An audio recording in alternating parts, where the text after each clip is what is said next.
I hope you all are having a nice Wednesday so far. And I was racking my brain trying to remember what it was I was supposed to do next. I think we were done with everything at the Citadel except talking to Anderson one last time before we leave. Just a reminder, this is like my favorite game series. I've played it many, many times, so there's nothing you can say to spoil me.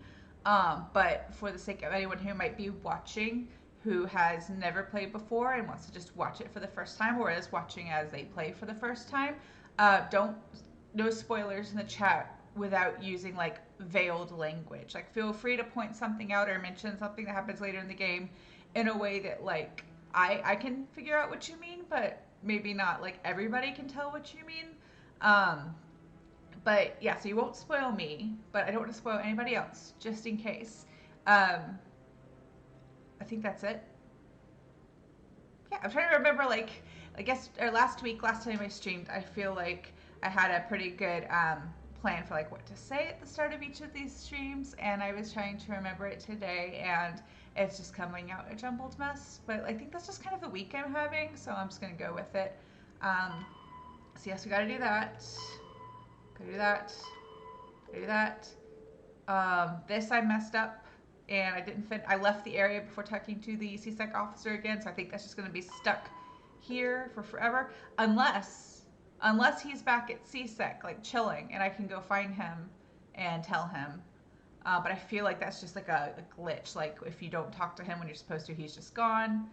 And then all the rest of this stuff is outside the Citadel stuff. So I think we're pretty much ready to go. Wait, what did I miss? Oh, the main missions. Well, yes, we know this. We are going to go find Liara today. I like going to find her first. Although, you do get a funny little piece of dialogue if you wait and get her last. But I'm not going to do that. I'm going to go get her first. I'm on a break. Talk to someone else if you need anything. I've got a lot on my mind. Maybe I can help. Well, maybe you can. You're a soldier, right? You ever head out to the Traverse? I'm not just some soldier. I'm a Spectre. Ooh, I didn't realize it was going to be kind of like narcissistic. A Spectre? Whoops. I heard they were thinking about letting humans into the ranks. About time. Well, that means you can go anywhere you want, right? Even out into the Traverse?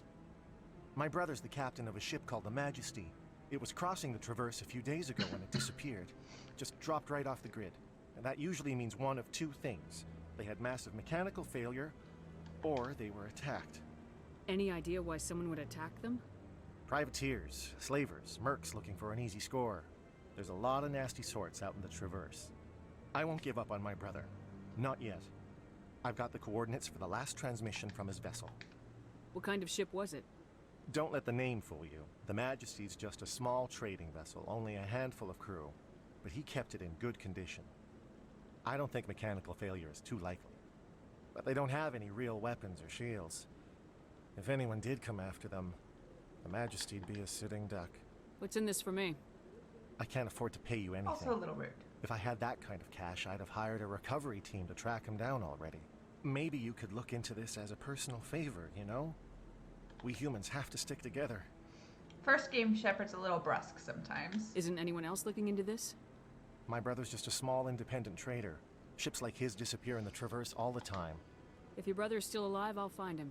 Give me the coordinates. I'll forward them to your ship right away. Please let me know as soon as you find him. Oh, also, I think I've solved the camera issue. I just moved the camera box.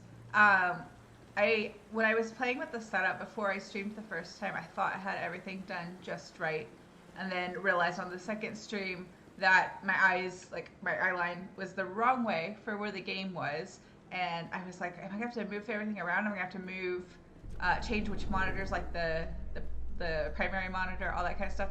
Nope. Just realized I could move the camera box to the other side, and it would solve the problem. Felt a little bit dumb for taking that long to sort that out. Further development in the Eden But I Prime think it's fixed now. investigation, the Council has reportedly revoked the Spectre status of one of its operatives. While the unnamed operative has not yet been apprehended, a Council spokesman confirmed that corrective actions had been taken.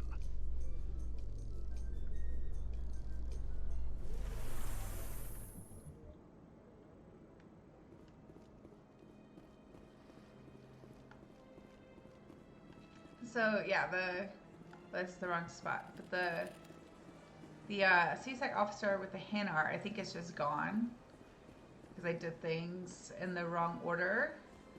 Well, actually, I didn't do things in the wrong order. I just forgot to talk to him again after I dealt with the Hanar, but I have to swing by CSEC anyway to get to the docking bay. So I'm gonna see if he like chills out there, and you can go talk to him. Kind of like Skyrim, how people just like move around. But I feel like he's just gone, and that's just like a glitch that, you know, if you don't talk to him and then you travel somewhere else, you kind of just miss the opportunity.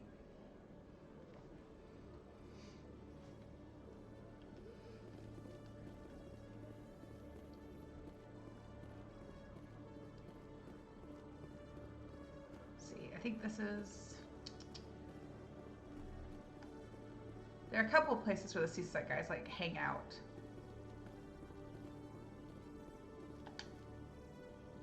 Oh, I'm gonna do poorly at this, but I'm gonna try it.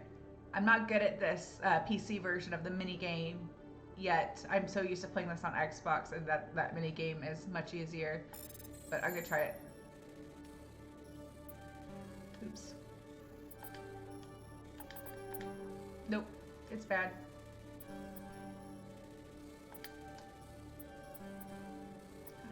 Nope, we'll have to use the Omnigel. Aw, sad.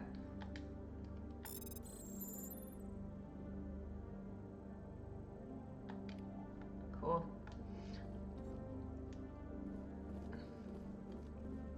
Yeah, I don't think I'll be able to see that.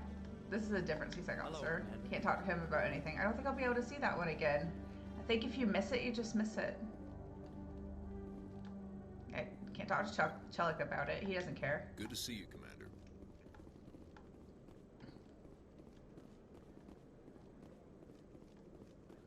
That way is the tower.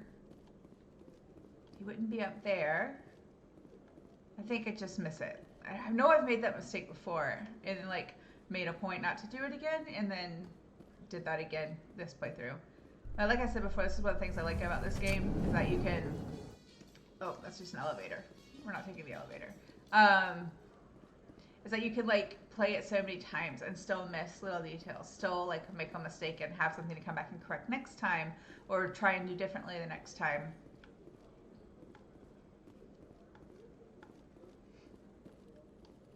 I don't think I have much stuff to sell. Commander. I think I did that already. Show me what you got. Sounds good. Just let me set you up. Oh, this must be a mistake. System's telling me to offer you our select stock. Spectre? Well, I heard about that, but I didn't realize it was you. Sorry, Commander.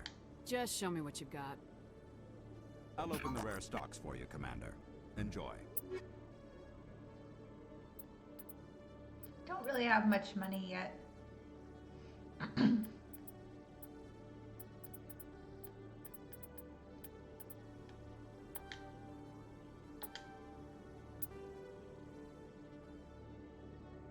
I'll hang on to those for now.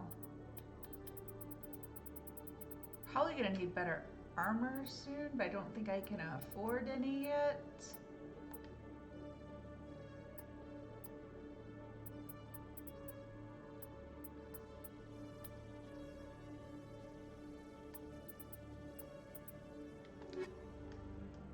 It's fine.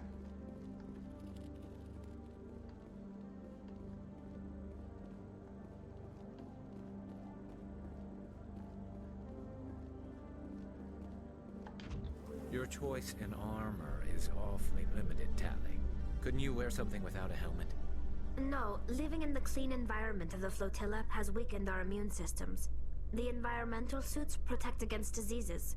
So your people are forever wandering, and now they couldn't settle if they wanted to. I'm sorry.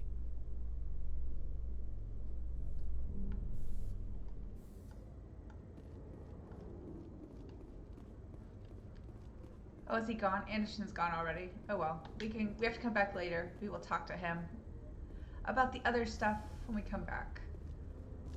Sometimes I play this like being super attentive to like the story, like chronologically, making sure I do things that make sense. Apparently this is not one of those times. Stand by, shore party. Decontamination in progress. I heard what happened to Captain Anderson. Survives 100 battles and then gets taken down by backroom politics. Just watch your back, Commander. Things go bad on this mission, you're next on their chopping block. Captain Anderson should be the one in charge. It's like I'm stealing the ship from him. Yeah, the captain got screwed. But it's not like you could have stopped it. Nobody's blaming you. Everyone on this ship's behind you, Commander. 100%. Intercom's open. If you got anything you want to say to the crew, now's the time.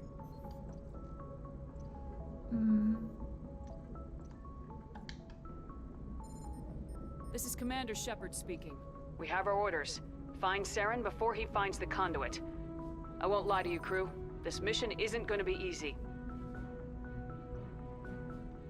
For too long, our species has stood apart from the others. Now it's time for us to step up and do our part for the rest of the galaxy. Time to show them what humans are made of. Mix it up a little Wherever bit. Saren goes, we'll follow. Wherever he searches for the conduit, we'll be there. We will hunt him to the very ends of the galaxy and bring him down. Humanity needs to do this. Not just for our own sake, but for the sake of every other species in Citadel space. Saren must be stopped, and I promise you all, we will stop him. Well said, Commander. Captain will be proud. The captain gave up everything so I could have this chance. We can't fail. Yes, ma'am.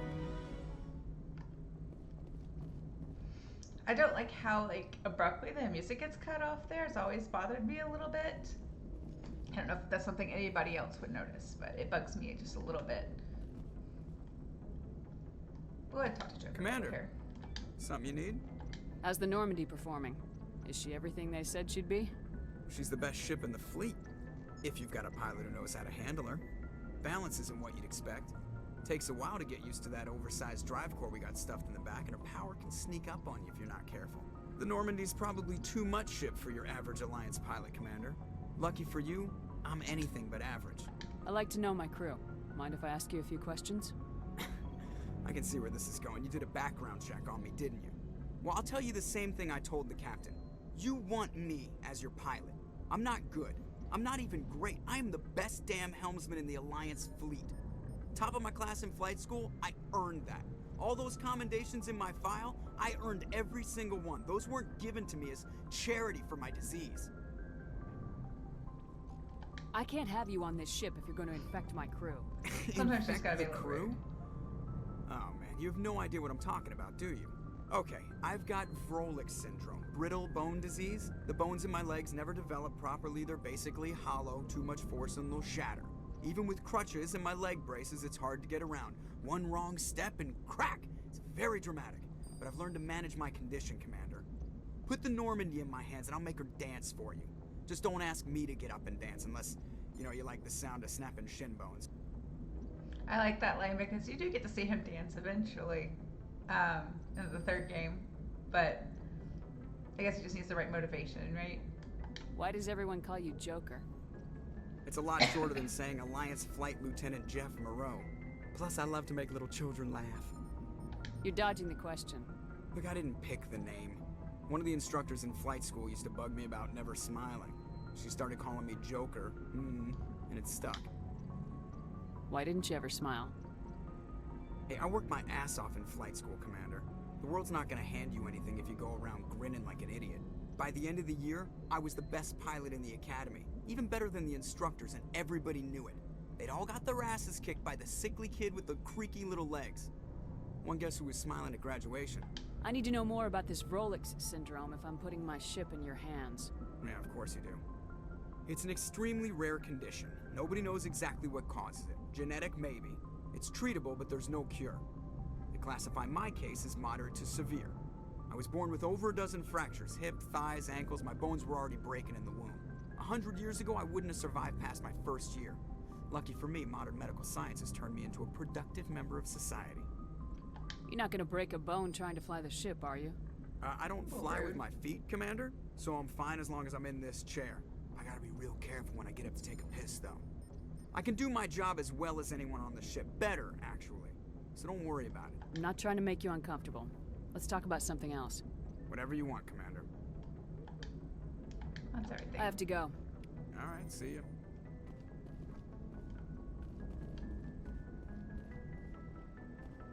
Oh, I remember what the other thing was that I meant to say at the top of the stream and forgot about. I am not reading like the codices or any of that stuff. And like the things that pop up on screen, I'll probably leave them up for a moment so that you can read them if you like. But if there's anybody who is like audio only, or would prefer that I read them or read some of them, whatever, let me know and I will. But I just am not planning to read any of them for you. But yeah, just let me know if that's something you would like. What am I gonna do now? I knew I was about to do something and I can't remember what it was. Galaxy map. No, I can go talk to everybody. We'll do that first. Although I don't think there's anything new. Not from Ashley and Caden. Should be new stuff from Garrison Rex though. I've played this so many times, you think I'd be able to remember. Oh, I stopped by. You never go by your quarters in this one much. I feel like it's not like the second and third one where it's actually like a functional space. It's just like weird, creepy little dark room that you never go to. The bed looks super uncomfortable. It's just like two little ones pushed together. Captain's quarters in the second and third one is definitely much nicer. You have anything new to say?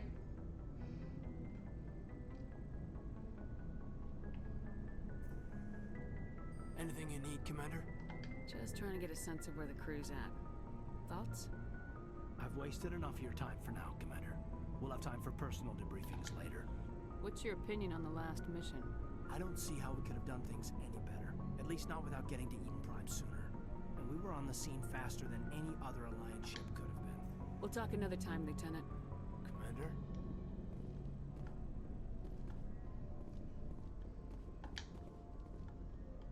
I believe I've already talked to Dr. Chakwas about everything you can talk about in this first game. So we can go see her later. Hi Barry, I'm doing well. How are you today? I'm doing all right.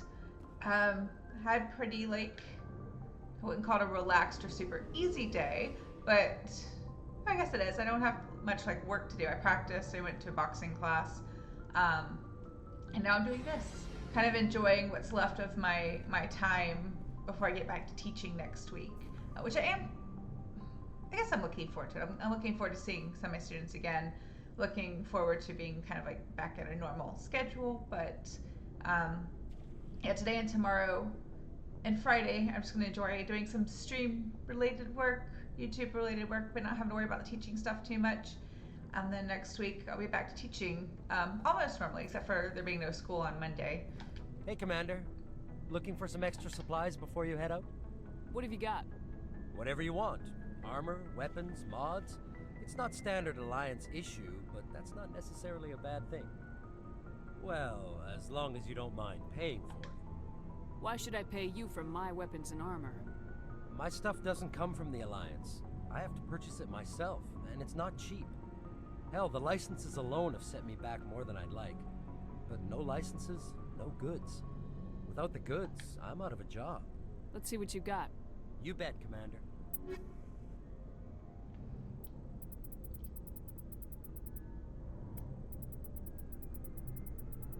See if he has any armor that I can wear that's better.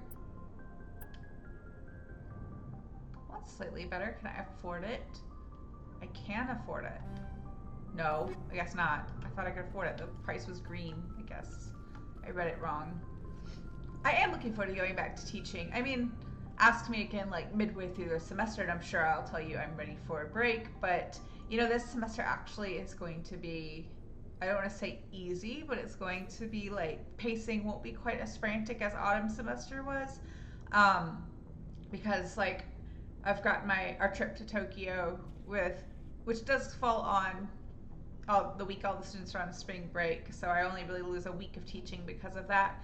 But I've got that in March to kind of break things up. In February at some point, they all have like a long weekend. They call it like winter break or something like that. I think it's different for each school. or I mean like the private schools I teach at versus like the public schools, there's a little bit of a difference. But it means that like for a few days at least, I'll have a bit of a break / a lighter load to deal with.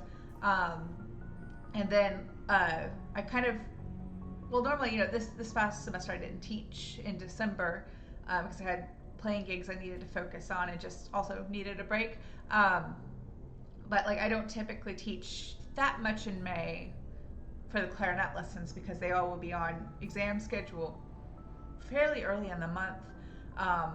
They have like standardized testing and then they're like school exams. But my piano students, most of them will take like up to the next to last week of school. So I'll have like some money in May, but like not as much. But one of the downsides to like the breaks and like going out of town and stuff like that this semester is that, of course, I won't teach on those days, which means I don't get paid for those days. But I've kind of had enough time to plan for it. But spring semester is always a little bit more difficult financially than autumn semester because it's also normal to just start kind of losing students during the spring. Like they just get a bit overwhelmed with their academics and decide to like pause lessons here and there or end their lessons for the year a bit early. It's not unusual for me to have some that are like, I'm going to take like do these 2 or 3 weeks off, I mean, as long as they come back, that's really all that matters. Like I'm kind of used to things being kind of like stop and go sometimes. Sometimes I have like full load for multiple weeks, and then sometimes I have several weeks where there's always a cancellation or several cancellations. So like it's not really anything unusual.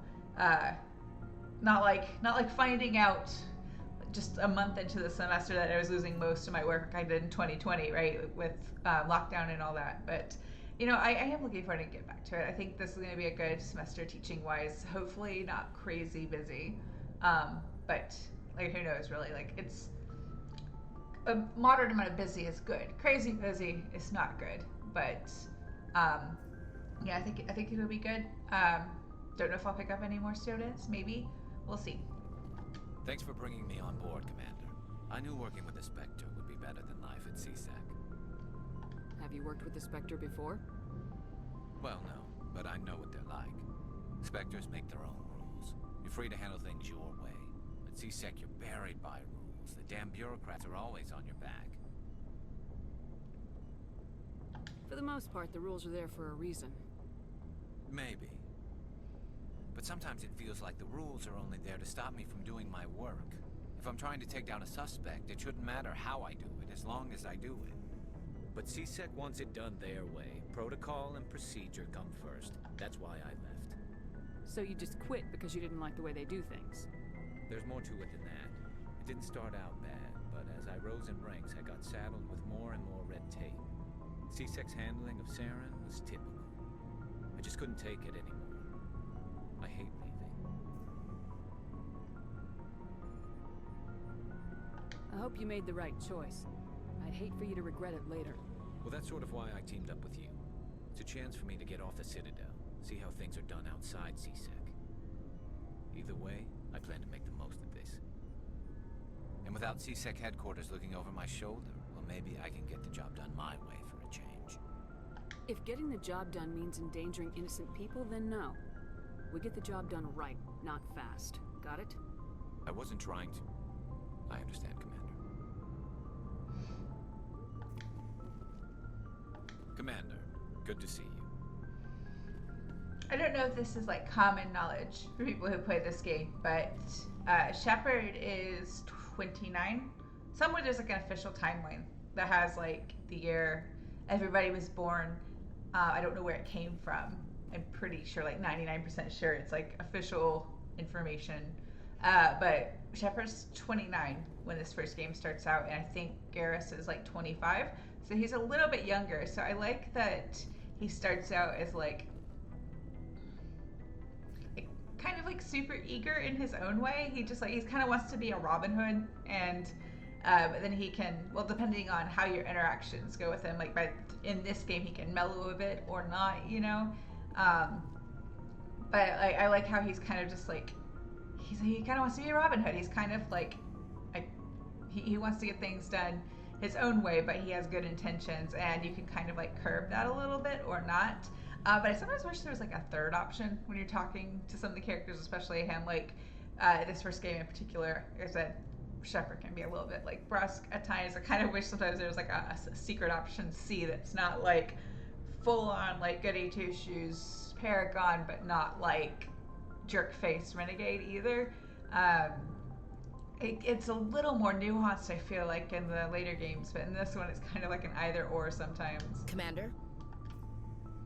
What's your opinion of the last mission? Kinda wish you'd got there sooner, Commander. No offense, I appreciate the rescue. I just wish... You wish we'd been able to save the rest of your unit. Yes, ma'am. If I had been more alert, we wouldn't have been cut down by an ambush. The Geth are perfect ambushers. They don't move, they don't make noise, they don't even breathe. They have flashlight heads, ma'am.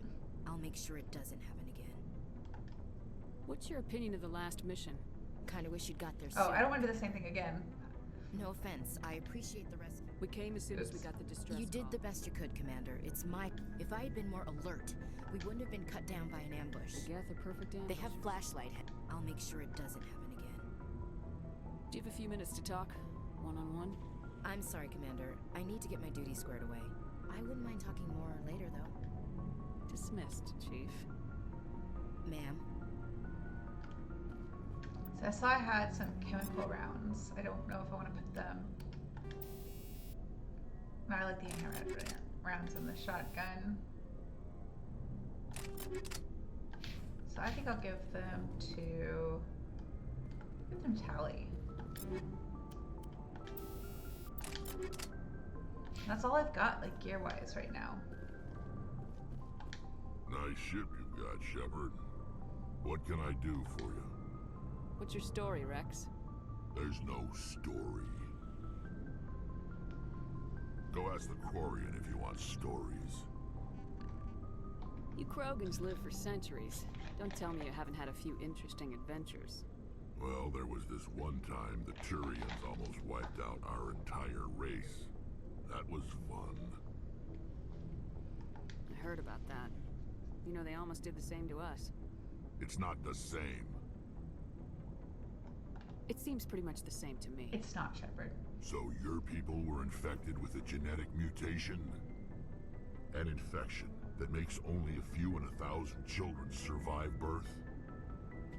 And I suppose it's destroying your entire species? I suppose it isn't all the same. I don't expect you to understand, but don't compare humanity's fate with the Krogan. I was just making conversation. I wasn't trying to upset you. Your ignorance doesn't upset me, Shepard. As for the Krogan, I gave up on them long ago. The genophage infected us, but it's not what's killing us. Are your people really dying? We're sure not getting any stronger. We're too spread out. None of us are interested in staying in our own system. Lots of species have left their homes and prospered. But they go to colonize new worlds. We're not settlers. We're warriors. We want to fight. So we leave. Hire ourselves out. And most of us never go back. What can you tell me about the genophage? Ask the Solarians if you want details. They made it. All I know, it makes breeding nearly impossible. Thousands die in stillbirth, and most never get that far. Every Krogan is infected, every one. And no one's rushing to find a cure. Why don't the Krogan try to find a cure? When was the last time you saw a Krogan scientist? You ask a Krogan, would he rather find a cure for the genophage or fight for credits? He'll choose fighting every time. It's just who we are, Shepard. I can't change that. Nobody can. So long, Rex. Shepard. So here's the thing I don't get. And if you know the answer to this, feel free to let me know, but without spoilers for anybody watching who doesn't want to be spoiled. So here you talk to Rex and he talks about Krogan stillbirths, and later in the third game, they mention like Krogan pregnancies, but you also read codex entries and hear another character mention Krogans laying clutches of eggs.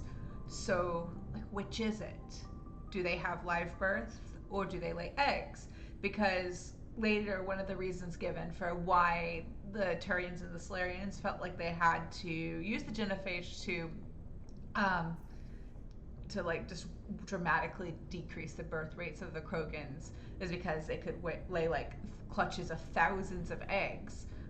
But fine, but then why are we talking about Krogans, like stillborn children and Krogan pregnancies?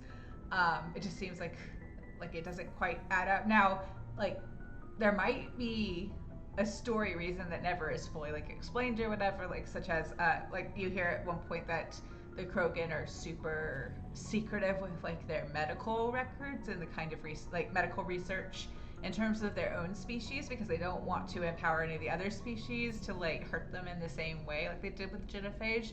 So it's possible that like there's some misinformation and they led like the Solarians and the Turians to other council races or other Citadel races to think that they lay eggs when they don't.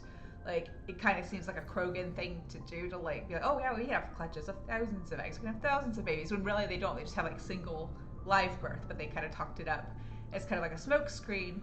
But then that doesn't make sense, because why would they have said that before the genophage? You know what I mean? And because the Krogan were like a non-spaceflight species that the Solarians uplifted to basically fight their battles for them, because they were doing so poorly in the war with Arachni, then like they would have observed them from a distance for probably a considerable amount of time. Maybe not enough time, but like most likely enough time to be able to tell the difference between whether or not they're having like clutches of eggs or if the female Krogan, you know, have live birth. So I've always been confused by that. So like, which is it? Do they lay eggs or don't they? Or do the writers just not know? Or like, I don't know. I want to know what the answer is. Or like, I mean, it's been what, 1,000 years since the genophage? Is that how long it's been? Something like that? That's not quite enough time. Or is it, for them to have like evolved and their the way they reproduce to have changed? I don't think that's quite enough time for them to have like changed that dramatically from like a clutch of eggs to live birth, or vice versa. Not a biologist, not a scientist, but I'm pretty sure 1,000 years still isn't quite enough time. Maybe I'm wrong. But I would like to know the answer. Like, what's, you know, it could just be a turn of phrase. Stillbirth could just mean like a baby that is hatched and is not alive, you know? But that doesn't make sense, because I think at one point it comes up that like it's actually like I think it's maybe some of the codices, or maybe it's something someone says, I don't know, I get the sources confused, but that like the genophage actually affects the female's ability to carry a pregnancy to term. So it's not like a problem with like the I don't know what you call it, what it's an egg, I guess like a fetus, I guess it's the same. It's not like a problem with the fetus, it's a problem with the genetic code of the pregnant female, or egg-laying female, whichever it is. But like, if the genophage affects the female Krogan's ability to carry a pregnancy to term, that's not a clutch of eggs either. So maybe I don't have the scientific knowledge and background to like understand some of the changes in like the turns of phrase, but like I've always been very confused by that. So if you have the magical answer, let me know. If you know something I don't know, let me know. It doesn't bother me all that much. My headcanon has always been that they don't lay eggs, that it's live birth, because that makes the most sense in terms of what I know about the story, and that just somebody misspoke or misrecorded. The wiki is confirming eggs. Hi, Core City. Yeah, I know that's what the wiki says, and another character who I'm not going to spoil because we haven't met them yet, who, like, for all intents and purposes, knows everything that goes on in the universe, also says eggs. But that doesn't make sense if you're talking about pregnancies and stillbirth. So someone, you know, it got messed up when Drew Karpyshyn left, and whoever took over like the lead like story writing, I can't remember who it was, I always forget. Just someone dropped the ball somewhere. You know, I do think that like as like a safety precaution, it would make sense if the Krogan like didn't like try to spread some misinformation about their reproductive habits, you know, to try to protect themselves, protect the fertile females and the babies that are born as much as possible. But like, which is it? You know, we end up seeing a lot of Tuchanka and never get an answer, you know. And by a lot, I mean like comparatively, like, because we never get to see Palaven. I'm still mad about it. I'm still mad that we never get to see Palaven, that Palaven is the Hufflepuff common room of the Mass Effect world. I'm upset about it. But anyway, like, for as much as we see of Tuchanka, you think that we'd have a little bit of a clearer picture, but I guess not. Hey, Commander, you know that Quarian, Tali? She's been spending all her time down here asking me about our engines. I'll tell her to leave you alone. What? No, she's amazing. I wish my guys were half as smart as she is. Give her a month on board and she'll know more about our engines than I do. She's got a real knack for technology, that one. I can see why you wanted her to come along. I figured she'd be a real asset to the team. You got an eye for Tali, Commander, but I'm guessing that's not why you came down here. Fill me in on the IES stealth system. How does it work exactly? You can't hide a ship out in space. They emit too much heat and radiation. Too easy for sensors to pick them up, unless you find a way to capture those emissions. So our stealth systems trap the energy we give off in storage sinks built into the ship itself. No emissions to give away our location. Eventually the sinks have to be vented. More than a few hours silent running and they overheat. Cook us inside our own hull. There's no way for anyone to detect us? A visual scan can still pick us up. Anyone looking out a window can see us plain as day. But you have to be pretty close to get an actual visual out in space. Most vessels rely on scanners. As long as the stealth systems are engaged, they can't see us. Not unless we accelerate to FTL speeds. Why doesn't it work with faster-than-light travel? Cranking up the FTL blue shifts our emissions, pushes them into frequencies too high to capture in the sinks. As soon as we make the jump, it's like setting off a flare. Sensors can pick up our location whenever we enter or exit FTL flight, but for short-range missions, our stealth systems are amazing, and we've got the only one. Barry, my auditioning is going well. I practiced for a little bit today. The good news is that it's all stuff that I've played recently. Like, I think almost all of it was on the most recent audition I played, so it's not like I'm starting from scratch at all. It's all stuff I've played multiple times. It is going well, and I am looking forward to practicing it on Friday's stream. I'm hoping that playing for you all, playing that stuff for you all on stream will help me, like, with some of the performance anxiety. It's just that whole, like, not feeling like I play it up for the panel is the first time I've played it. That's always the biggest part, kind of like working past the anxiety. I was always told by my teacher to, like, ask my friends, like, to listen to me, like, or give me a mock audition or whatever. And I just hate that. It's worse than playing for, like, playing like a mock audition in front of, like, studio class in college was, like, horrible. I hated that. But, like, asking a teacher to hear you never felt like awkward, but like asking friends to listen just feels like extra awkward. I guess it wouldn't be like the most ridiculous thing to ask friends who care, you know, like to just sit and let me play the stuff for them just to practice playing it for people, and then they don't have to say anything. But I still feel super awkward about that, so playing it for you all on stream feels like, one, it'll be helpful, and two, not as awkward, because like you won't be a captive audience, right? Like you can watch stream or not, and I don't have to feel bad, because if you all want to come watch, you can come watch, and if you don't want to, you don't have to. I feel just really awkward about being like, hey, please sit here uncomfortably while I play this stuff for you. Now, I'm totally projecting that. Most likely, you know, there's a good chance that if I asked friends to do that, they wouldn't feel uncomfortable at all, and they would actually be interested to hear what it sounds like when I play stuff I've been working on. But I feel like it would be super awkward and uncomfortable to be like, please sit here and be my captive audience while I try this stuff out for you. So yeah, I'm looking forward to it too. Yeah, of course, you're absolutely right. It could be that it's like a partially like internal gestation. You know, it's a fictional series. It's a fictional race of people, species of people. So like, I'm totally nitpicking. It's just something that's always bothered me. Where else have you served, Adams? If you name a class of Alliance ship, I've probably served on it. Everything from dreadnoughts and carriers right down to frigates like the Normandy. My last assignment was on the Tokyo, only a cruiser, but she was a good ship. Couldn't hold a candle to the Normandy, though. I want to know more about the Normandy.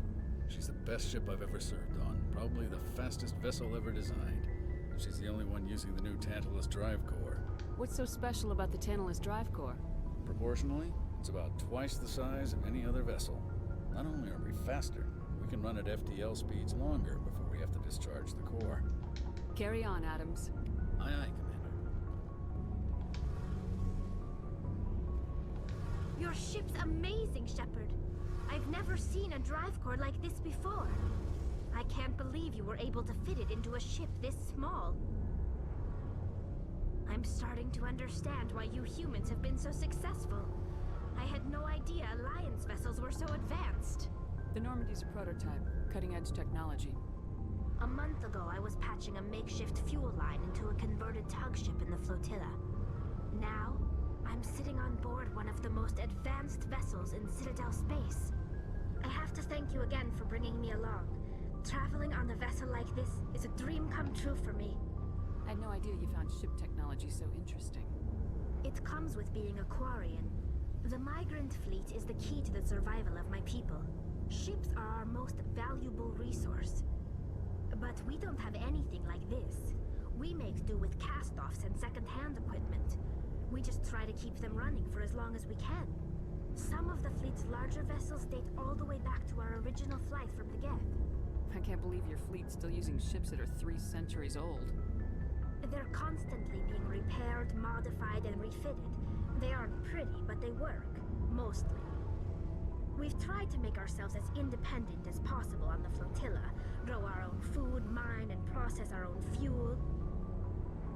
But some things we just can't make on our own. A patch to maintain the hull integrity requires raw materials we just don't have. That's why our pilgrimages are so important. Yeah, you're absolutely right, Corsity. It's one of the two. Or both, right? Like, I think sometimes, I definitely do this all the time, but I feel like when, like, we, people who are fans of a certain media and consume it, are really invested, like, in the story and the world, like, we think it's just going to be perfect, like, written perfectly. And sometimes, or that everything has, like, an immense amount of forethought and planning behind it. And, like, the writers sometimes just, like, picked something. And things, like, not lining up may not be, like, a huge, like, clue about some conspiracy within the story or something that's going to change later. It could just be they forgot what they wrote. And so there are two different things. It's a reason why I feel like there are so many, how many versions of the original Star Wars trilogy now? I tapped out after the, like, extended cuts when they were released in theater. My dad is a huge Star Wars fan, and so, like, I remember he took us to the theaters to see the re-releases in the 90s, like, of the original trilogy, and, like, the extended cuts, and then we went and saw the 3 prequels in the theater opening night every single time, of course, because we had to. And, I mean, my sister was, like, little when some of these came out.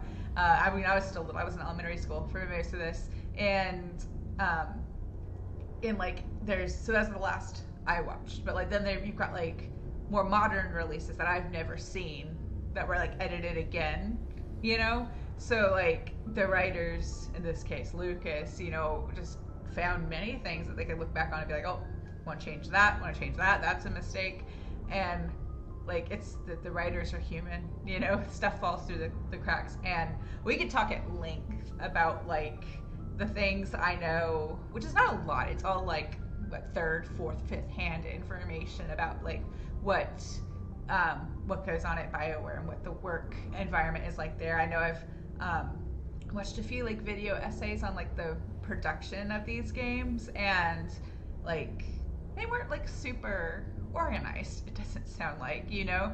Like, I don't remember what the numbers are exactly, but, like, this first game, not the Legendary Edition, but the original release of the first Mass Effect game was something like, I'm gonna get these numbers wrong, but it was, like, multiple years of, like, pre-production of, like, planning and storyboarding and imagining and world building, and then, like, something like 35 days or something insanely small. Maybe it's more than that. Maybe it was like 40 days of, like, actual development, like, on the computers. Oh, thank you, Jinjinsky, for the raid. I really appreciate that. Thanks so much for raiding. I hope you've had a good day and a good stream. Were you also playing Mass Effect, or were you playing something different? But welcome in, raiders, and thank you so much for the raid. I really appreciate it. We're just chatting about like writing a game like this, and the great question of, do Krogan have live birth, or do they lay clutches of eggs, because there is conflicting information in this world. Also, keep in mind, for my stream, I'm not playing these for the first time. I've played these games many times, so there's nothing you could say to spoil me, but we're going to keep the chat spoiler free for anyone who might be watching a playthrough or having their own playthrough for the first time. So we can mention things that come up later, but make sure to just use very veiled language so that we don't spoil for anyone. Oh, and thank you for the follows. I can't quite scroll back because of the way my computer is, but I see Lola, thank you for the following. Jinjinsky, thank you for the follow. I think somebody before you followed, and I can't see the name now because it's already been cut off, but thank you so much for following. Yeah, the short version of this is I'm playing games on what will soon be my new everything stream setup, but I haven't moved my music setup to this new PC yet. So my stream deck is still over there on my Mac that I've been doing music streams from, and I can't click easily between things without it just being super clunky and unprofessional looking. Yeah, thank you for the follows. Thank you for the raid. I really appreciate it. Let's ask Tali some more questions. Our lives aren't easy. Resources are scarce, and we are constantly on the move. Everything we do must in some way contribute to the continuation of the migrant fleet. There are 17 million Quarians in the flotilla, and each of us relies on the others for survival. The bonds among my people are strong. Unfortunately, we have had to surrender many of the freedoms and civil liberties other species take for granted. Raiding randomly is awesome. I need to get better about that. I sometimes, when I'm doing music streams, I go on to raid somebody and I realize that nobody that I follow is live, and I'm like, oh, I guess I'm not raiding, and I forget that I can go in and like randomly raid like other music streamers or whoever. Been streaming for a little over a year now, and still so much about Twitch that like I need to learn or learn better, you know, or improve on, or like there are things that I just don't even think of. So like I have a small/slow learning curve when it comes to technology anyway. One of the great things about streaming is it's forced me to learn some more techie things like video, like basic like video capturing and trying to make it decent, the basics of like audio engineering and recording, but just like learning the site Twitch itself and all the things you can do is just like it's like every it's not like a one step forward, two steps back kind of thing, but it's like uncover like one rock, like lift one rock and learn a new set of things and find like 10 more things that you can learn and improve on. What kind of freedoms? Well, it's illegal for parents to have more than one child.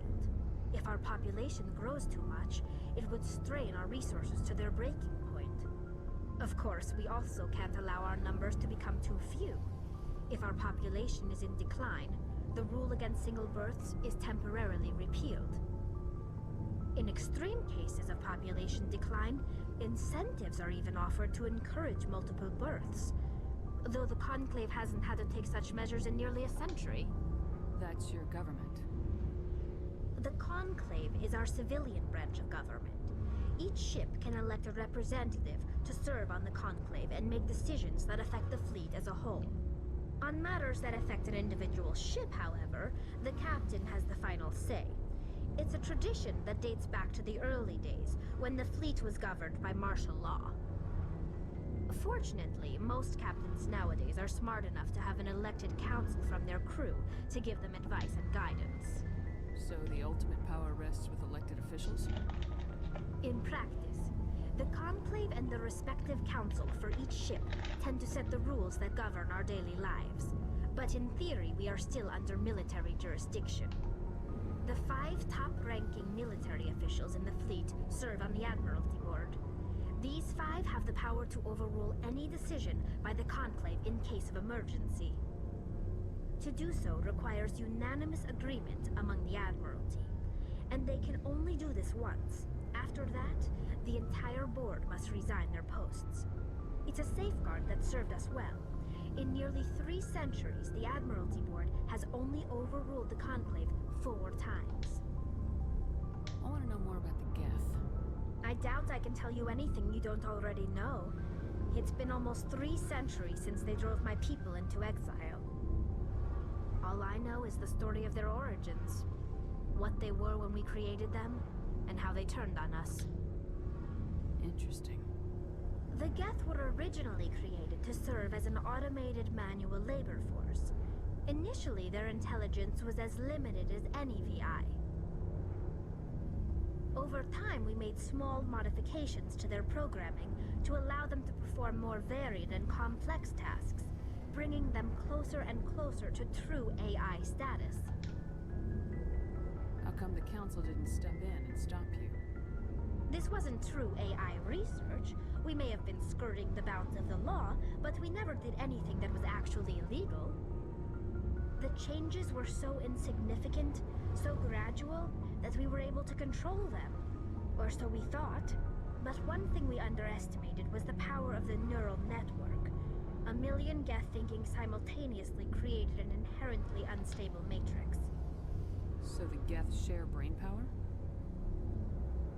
Many of the Geth's logic systems were designed to work in concert with other nearby Geth. Basically, the more of them you have in a group, the smarter they are. So there's some sort of group consciousness? No, nothing like that. They cannot share sensory data or information. Their programming cannot handle that much simultaneous input. Each Geth maintains an individual awareness and identity. The neural network only operates on a process-based level. It's basically the synthetic equivalent of a subconscious.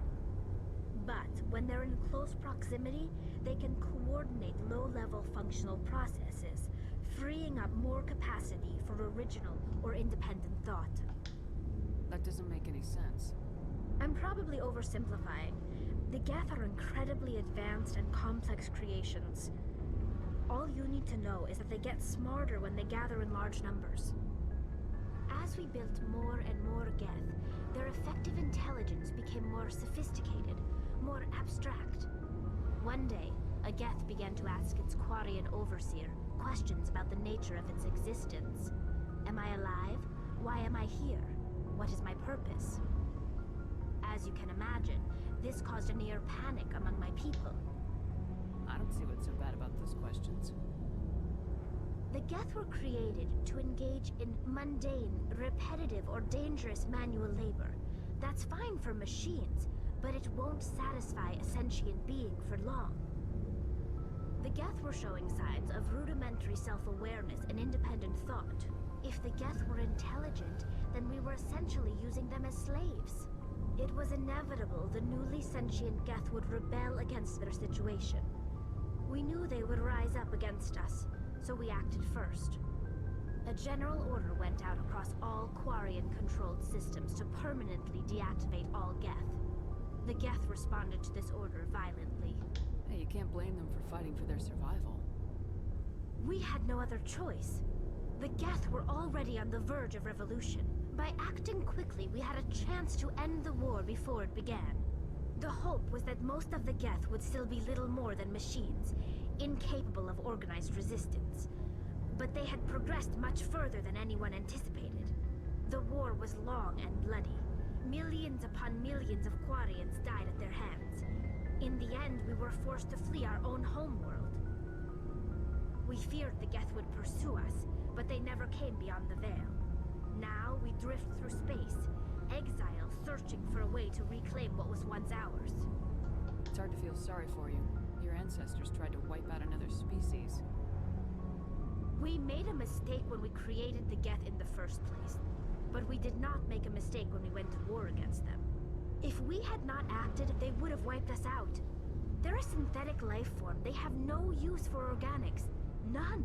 Why do you think they cut themselves off from the rest of the galaxy?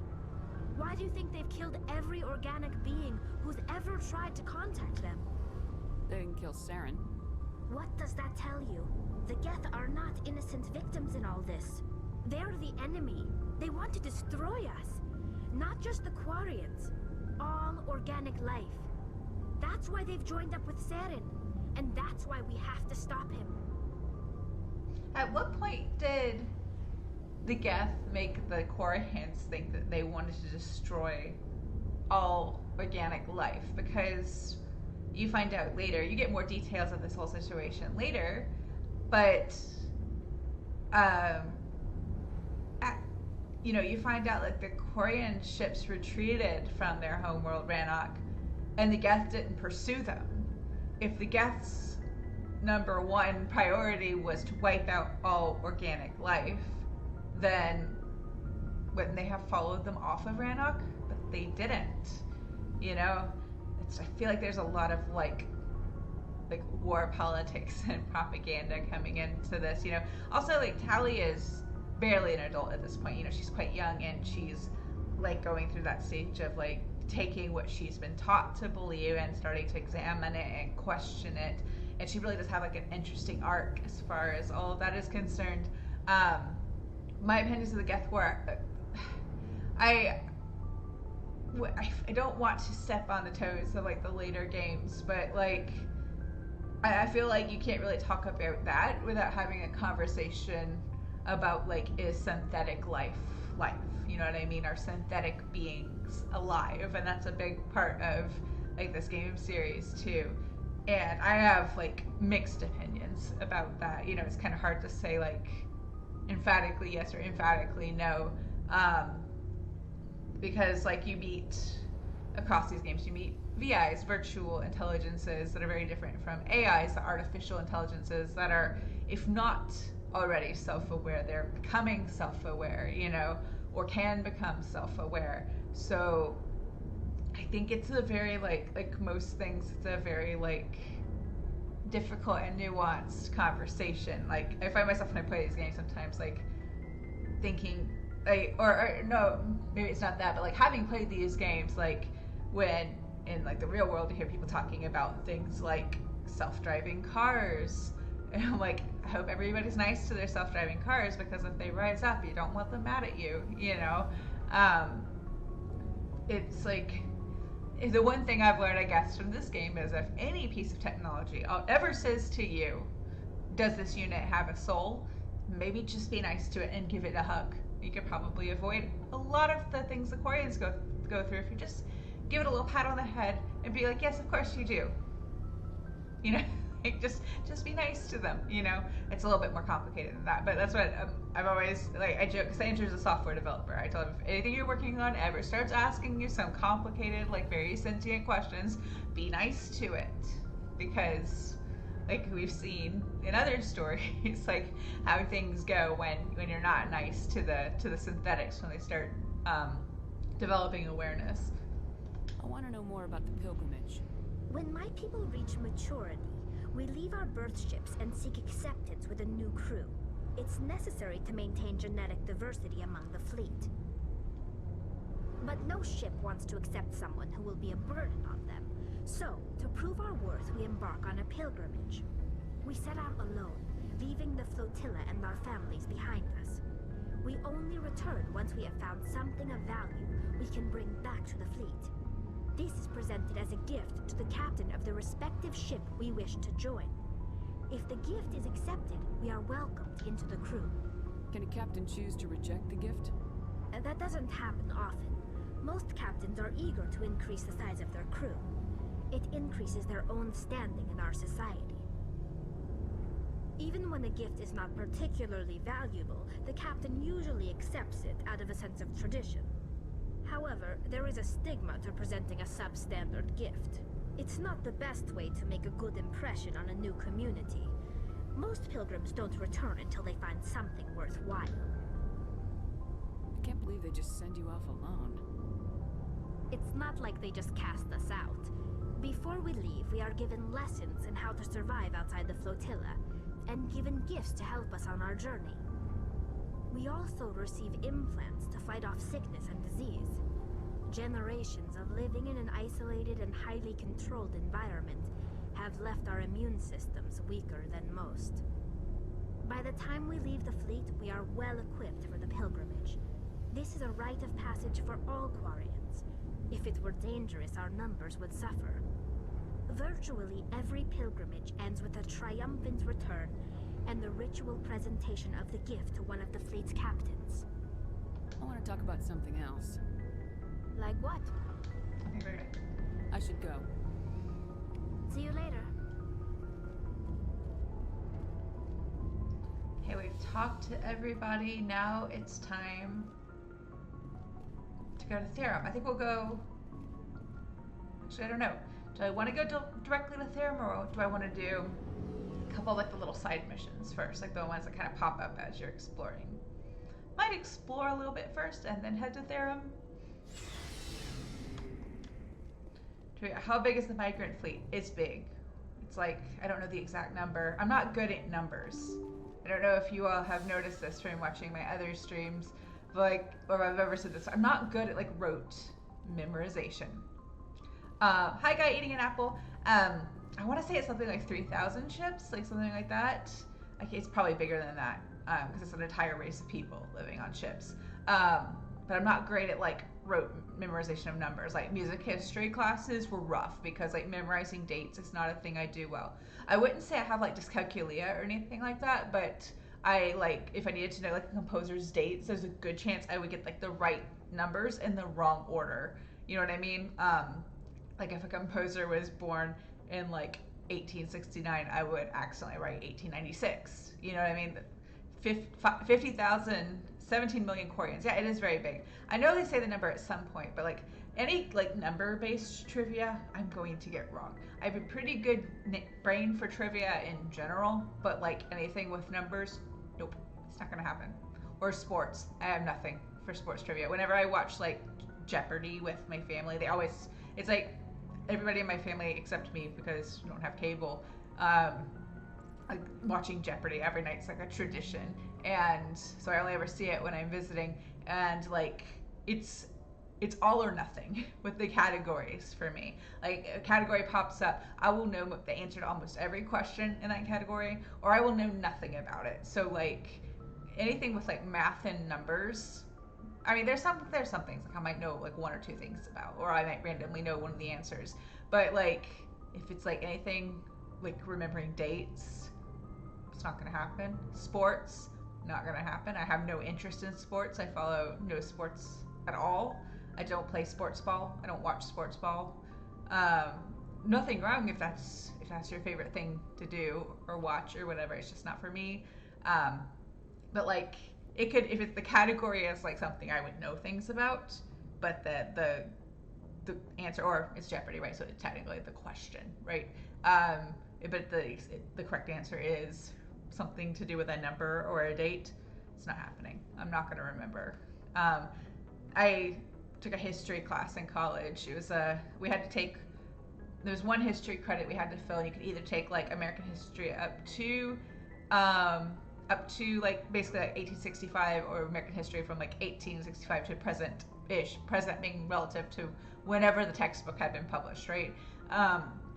And for the final exam, like it was just essay questions, which I loved because I would rather write an essay than have to regurgitate the facts. I got an A in that class. I got an A in that exam. I did not write a single date in the exam. I'm a good writer, or at least I used to be. I don't write much anymore. Sometimes wish I still did. But writing is something that always came easy to me, so I was that person who could write an essay like at midnight and get an A on it.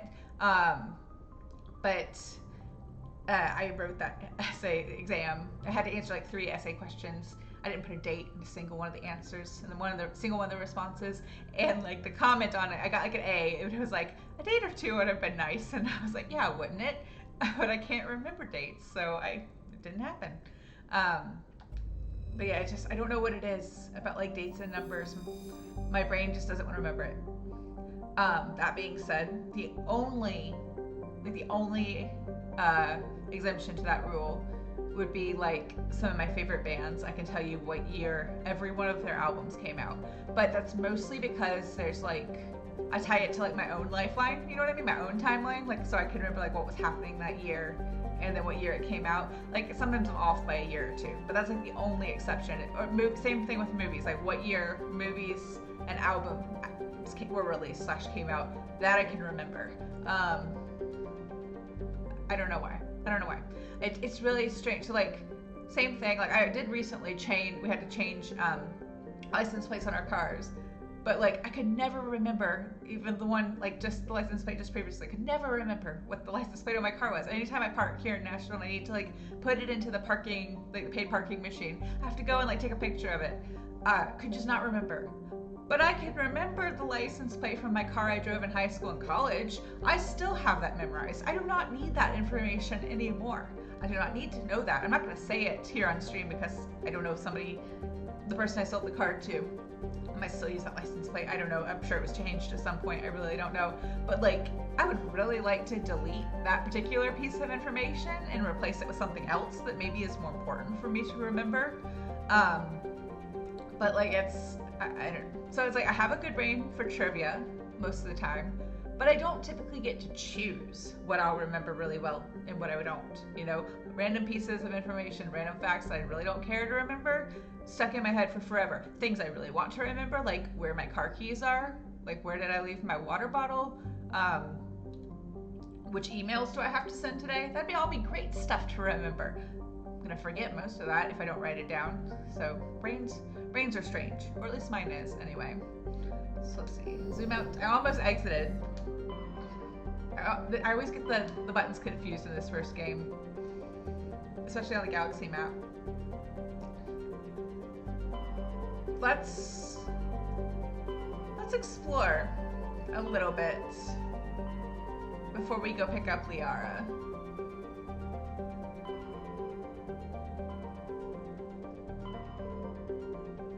I want to save Voyager. I always do Pharaoh's last for reasons that I'll explain when we get there as like a little tip for anybody who is playing this for the first time. If you want just like a little non-essential gameplay tip to maybe make your life easier, do Pharaoh's last of the three like big story like main quest things before Vermeer. Let's explore just a little bit. Let's do Hades Gamma since it's close.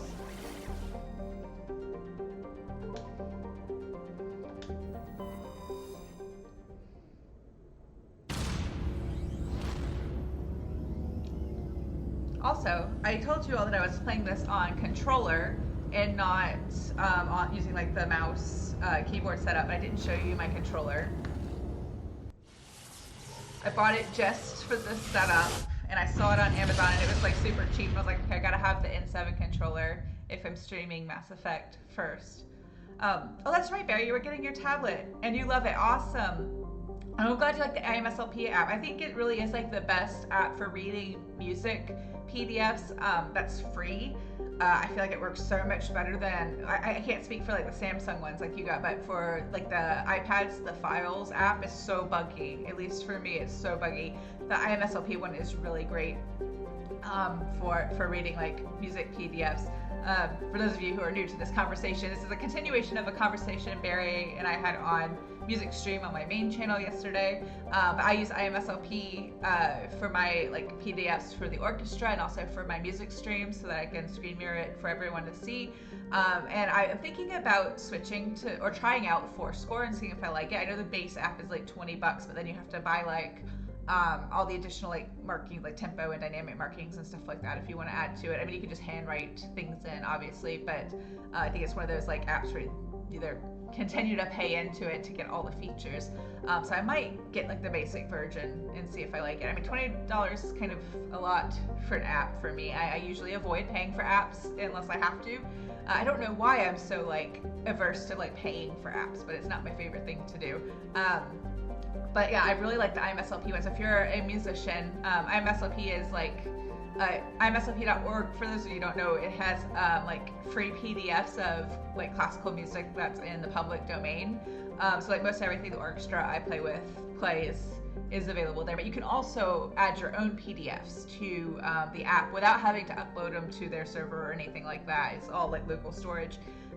So I use it like to manage all of that, but also I just like the way the annotating and the marking works in the app, and also it doesn't crash on me.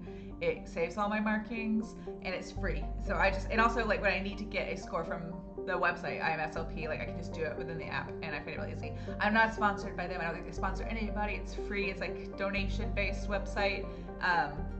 But like if you need like you could try just using it for a PDF reader for anything if you wanted to. But if you're looking for a PDF reader / manager for like music, for sheet music, that's the one I like if you don't want to pay anything and you want a decent one.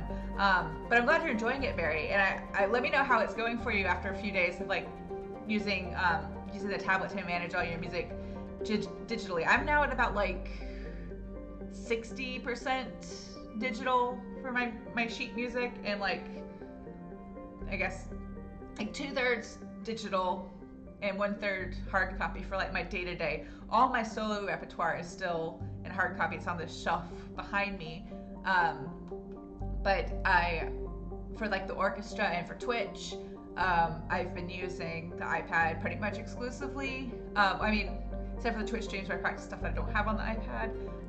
And then for like auditions, I'm using hard copies still, just because like that paranoid, superstitious part of my brain is concerned that if I plan to use the iPad for an audition, something will go terribly wrong and I won't be able to access the music on the day.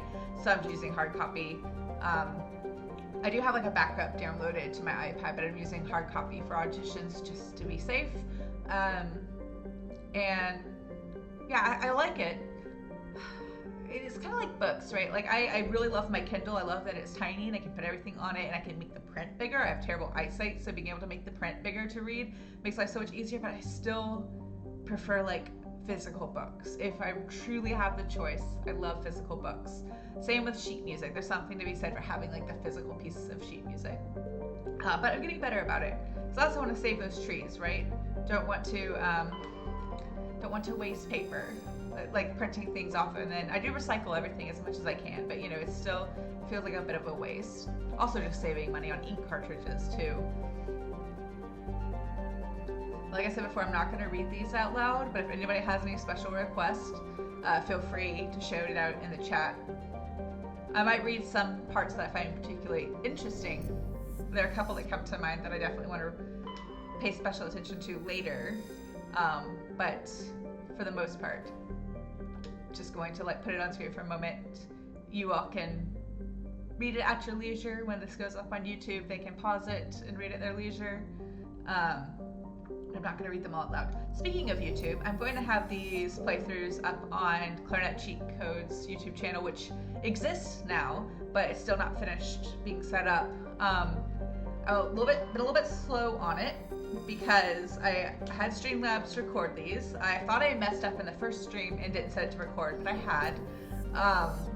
And when I was setting up like the record settings in Streamlabs, for those of you who don't know, I'm new to Streamlabs. I've been using what they call vanilla OBS for my music streams, but I'm testing out Streamlabs for the game streams.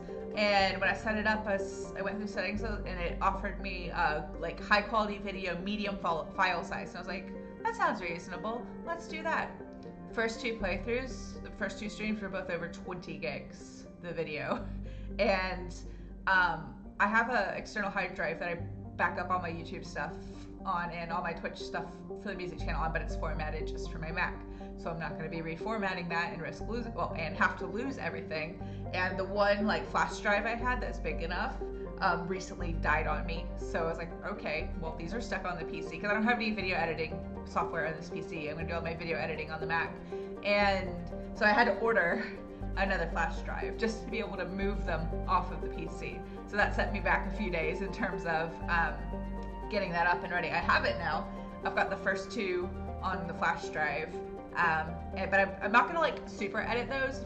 Those of you who've seen my music stream edits, I edit those quite a bit to try and streamline them as much as possible. I'm not going to do that for these. I'm just going to kind of trim them a bit, like beginning and end, and just put them on that YouTube channel for anyone who wants to see them. And that'll be soon. I don't have like a schedule in mind for that. I'm gonna kind of just do it as I'm able. That's where I want to go. I don't know why I zoomed out. So yeah, yeah, there's an update for that. But I'll keep you all posted via the Discord. There's a link to join the Discord and the panels on my About on this channel. I don't have like chat commands or anything set up beyond what's built into Twitch. But if you want to join the Discord for those updates, you're more than welcome. Yeah, I think that's it as far as that goes. It's definitely an update I should have spoken about at the beginning of stream, but I forgot.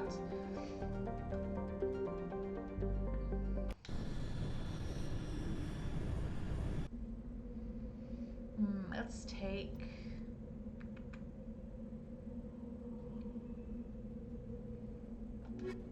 Garrus. I'll take Hayden.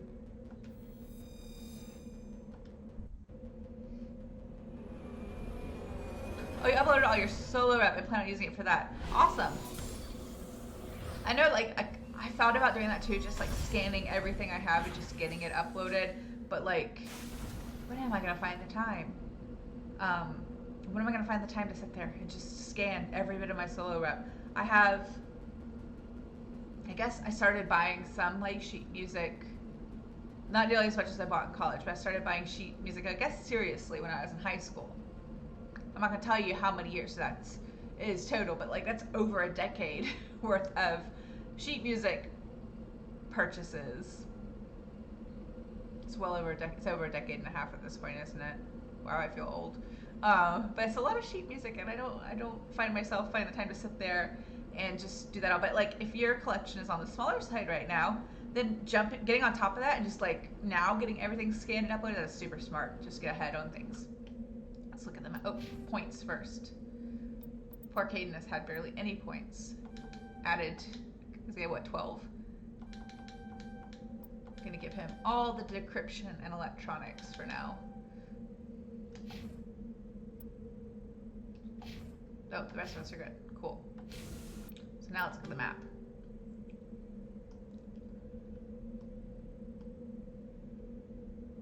Let's make a little counterclockwise circle.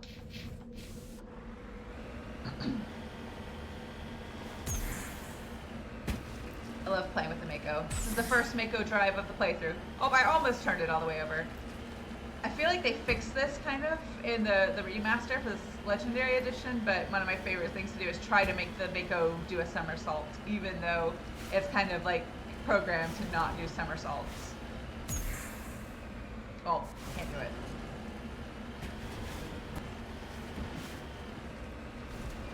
No, when you buy sheet music, it does not come with a right to perform. Not technically. I mean, if you're talking about living composers, that kind of is a case-by-case situation. Excuse me. When you're like in college or whatever and you do competitions and things, then like they will often say like you have to bring your original copies of the score, like to show that you purchased it, to not encourage people to download things illegally or photocopy things illegally. When you talk about like performing the music, you're getting into the same territory as like dealing with copyright claim management and all that on like Twitch and YouTube, right? The sheet music is like a different entity from like the actual sounds, right? Like the actual melody and music, the stuff that's like, because it's really like the sheet music is an IP, but the music itself is also an IP. You know what I mean? This is not my area of expertise. I find like intellectual property law, copyright law fascinating. If I ever find myself in a position where I don't want to like play and perform anymore, I might go, that's rude, I might go into like pursuing that as an alternate career, but no, like you need to like, they soared. Wait, there's one more. So typically, like if you're talking about a college or university, they would have managed, well, if they're doing things correctly, they've paid like, I don't know, like, was it ASCAP? Those different kinds of work, like the places that the composers like register their work, or the estates of composers who are deceased, but like there's just not public domain yet. Like they register, they claim like, I don't know how it works. I'm not a composer. But like there are proper channels to go through. But buying the sheet music does not fulfill those proper channels in terms of performing, I guess is what I'm trying to say. Aw, man. I don't like this minigame very much at all. No, I want to go this way. No, I'm hitting it wrong. I'm gonna lose. I'm gonna lose. Sad. The Xbox minigame is so much easier. I've been spoiled by it. For those of you who haven't been here before, this is my first time playing on PC. I am using an Xbox controller, but obviously the little minigames are coded differently for this version of the game, and I'm just not used to it. Let's see, what do we find? Anything good?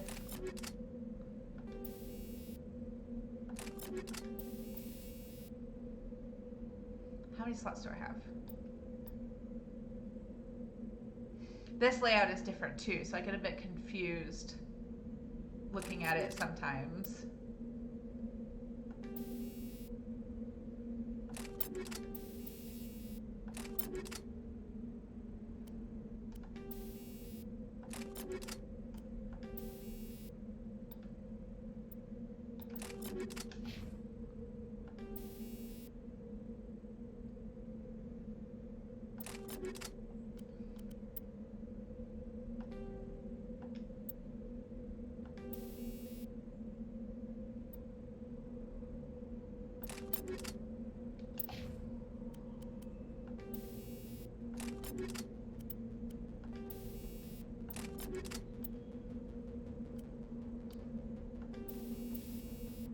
I think we're all good now. I know for some people, like the inventory management and equipment management is like their least favorite part of the game, and some of you may not enjoy seeing it and that. I apologize, but I'm someone who, as I play, I like to manage all that as I go. Especially when I'm playing it on a higher difficulty. I always worry that it's going to mess it up. Yes, I'm playing on Insanity, so having good equipment is going to be essential to making sure I don't die like right away, because everything's made of tissue paper at the higher difficulties. I would also like to point out that I really appreciate the Legendary Edition marking where all the Thresher Maws are on the map. In the original release of the game, it's just like you see an empty stretch of like flat land on the planet, and you're like, yeah, I don't know if I want to drive across that today, because it might be a Thresher Maw. But in the Legendary Edition, all the Thresher Maws are marked, which makes it a little bit, I don't know, easier, but it's helpful. You could choose whether or not you want to deal with that at that point in time.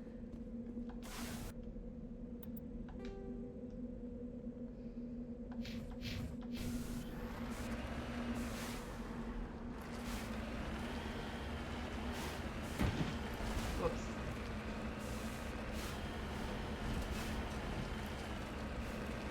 For those of you who have played this game before, who's Team Mako?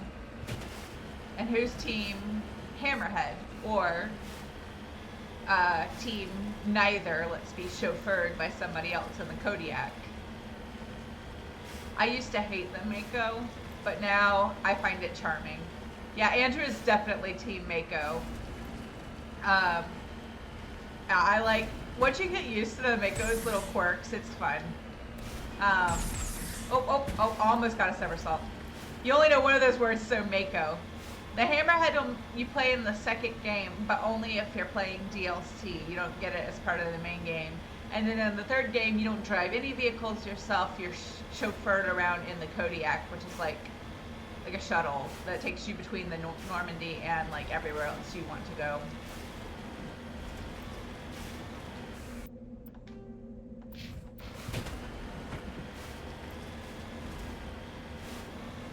I think I meant to go in there second, so let's go in here first. Where is everybody?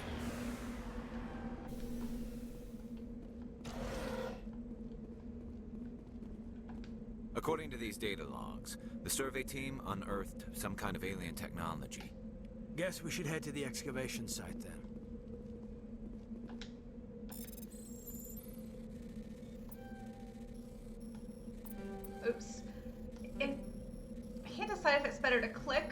to use the stick.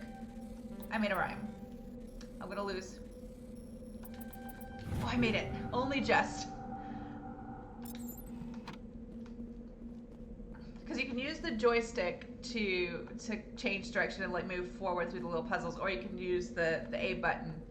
And it kind of like will read either or both. So I haven't quite. Wait, I just came out of there. Or did I? Now I'm confused which little structure. Oh no, I haven't been in here. Definitely want the metagel. I think it was that one over there on the left from where I am now that I've already been in.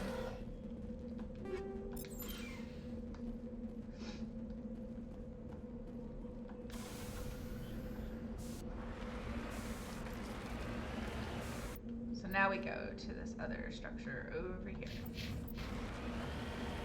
I make great use of the little like markers in this game because even though I've played this game so many times now, I still get myself hopelessly lost all the time. Like I don't have the greatest sense of direction in like the real world, and that carries over to video games too.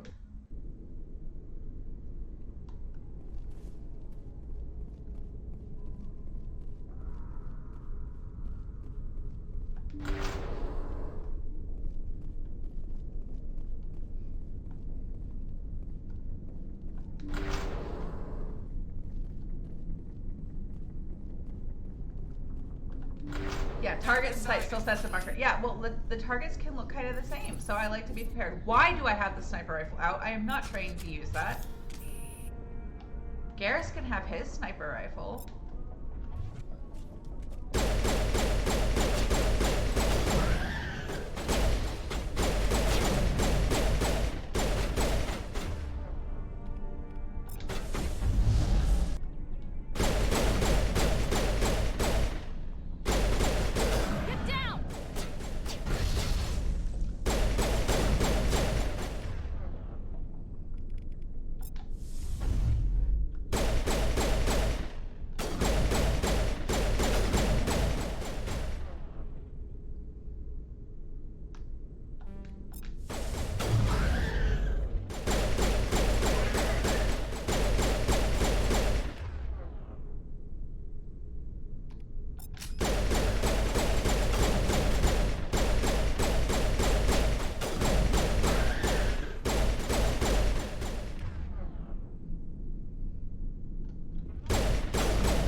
I've seen this before. Machine cultists. The survey team must have unearthed some alien technology that turned them into mindless fanatics. Oops.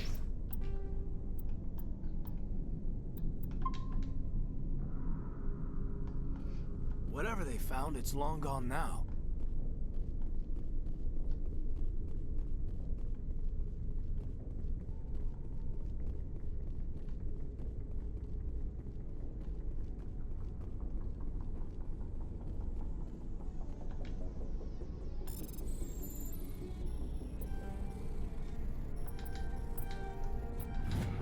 Yay.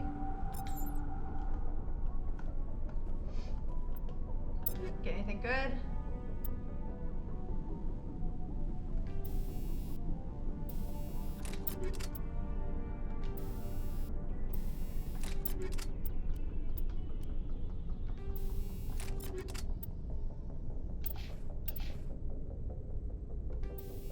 Not really any better. We can have a better sniper rifle, that's good.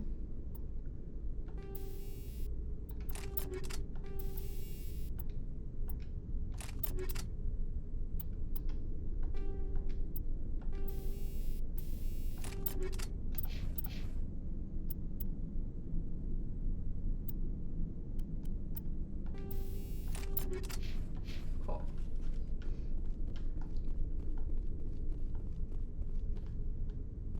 Wait, that's not an explodey thing, it's a crate.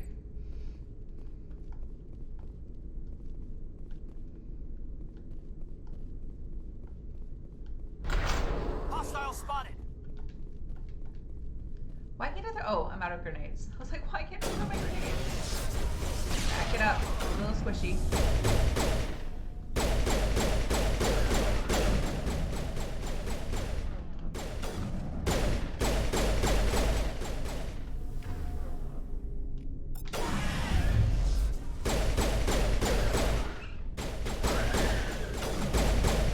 I don't remember if I've taken any points yet for my shotgun. Oh, I have, so I can use the shotgun.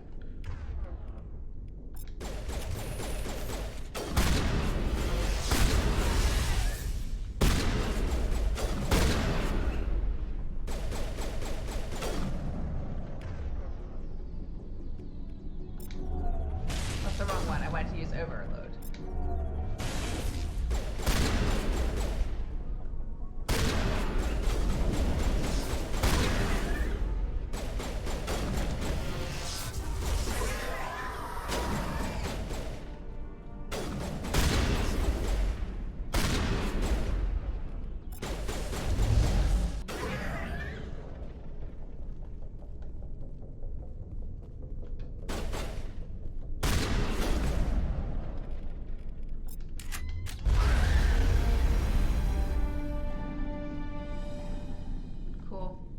That's it. Bag 'em and tag 'em. I haven't died yet. I don't want to jinx it, but I have. It's only my third stream of this game, but I haven't died yet, and I'm pretty proud of it. I'm still going to save, like I could die at any minute, just to be safe.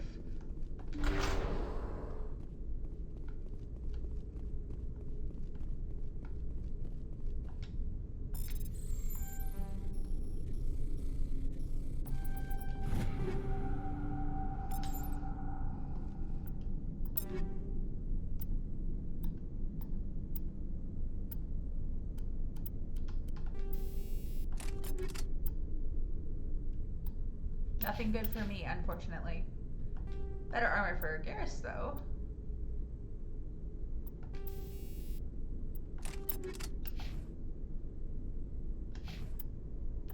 Yeah. I always find that whatever armor it is I need in this game is the hardest one to find. Like the Colossus armor, whatever it's called, and this one is like the best. And the last time I played this game, I could not find the one I needed for myself. I kept fighting a whole bunch of medium human armor, but I was playing as a sentinel, so I could only wear light armor. And I got to the point where I was going around and like buying up all the inventory of all the shops and then reselling it to somebody else, trying to like get them to reload, you know, so like hopefully the chances would be better that it would spawn. I didn't get my own set of that armor until like the very end. I managed to find it for almost everybody else in the squad, but not for myself.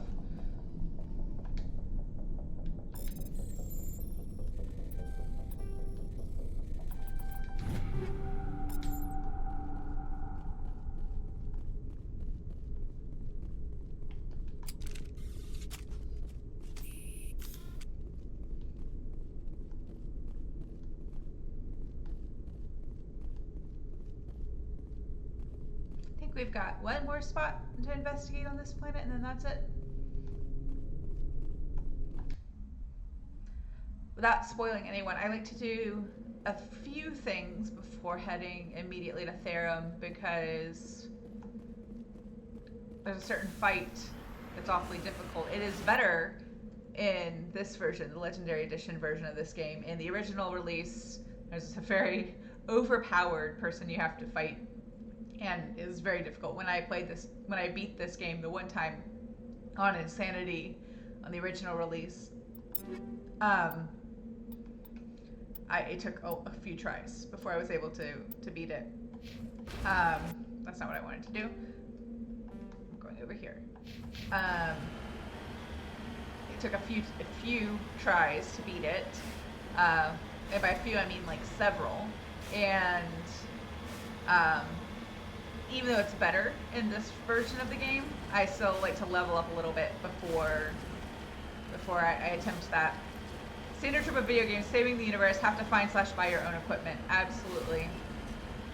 Or like having to find other people, like take care of other people's little mundane problems. Like one of the first games I played on an Xbox. I didn't really start playing Xbox until like 2010, when I was working on my post-grad.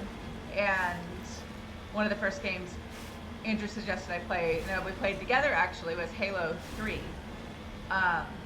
And like, I remember playing that thinking, that's a Thresher Maw. Thinking like 90% of this game is finding people parking spots.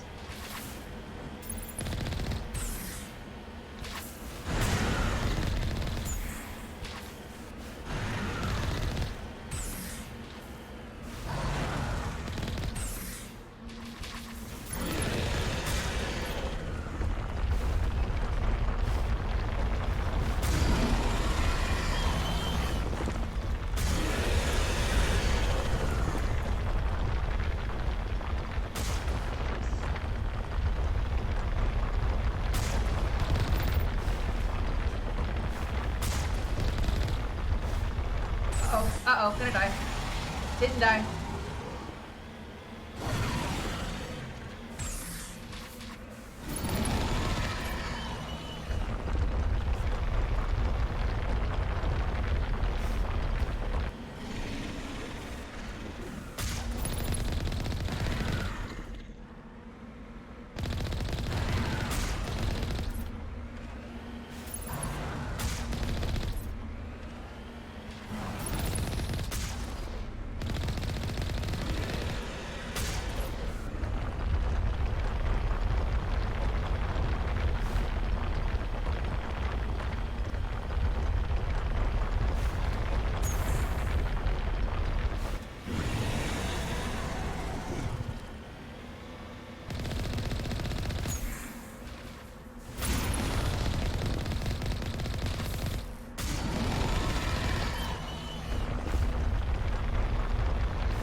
That was a little too close for comfort, Thresher Maw.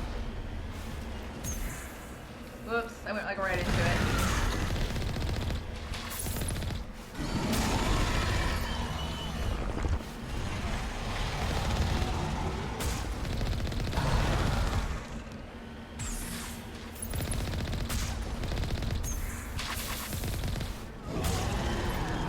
Okay, it's dead. Good.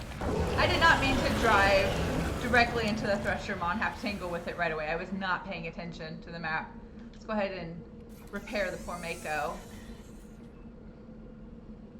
They're still tricky to beat in the Legendary Edition. I mean, they're hard in the original too. One thing I do like, I forget sometimes, in the Legendary version you can still drive when you're repairing. You just can't shoot.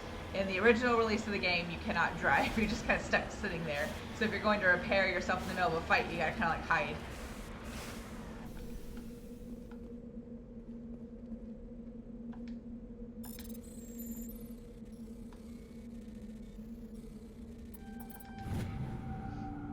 Once you trigger them, you can't just drive away. You can, but like I want to fight them anyway because I want the experience, so I can level up. Let's do more charm and intimidate. No, I changed my mind. Do the charm, and I want to unlock more of my other skills. So I'm gonna put them. No, that won't unlock anything. What am I talking about? I want that there.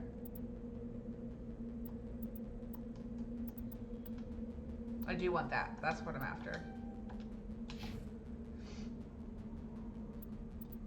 Give you some more electronics. And I want to unlock medicine, so I'll do that. Garrus, that is scary. That is a scary looking helmet you're wearing. Just his eyes peeking out of it looks kind of scary.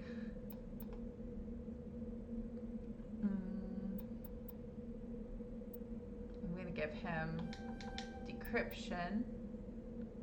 And I want to work towards getting his sniper rifles unlocked. Oh, I shouldn't have put him on sniper rifle before. He's technically not trained on it yet.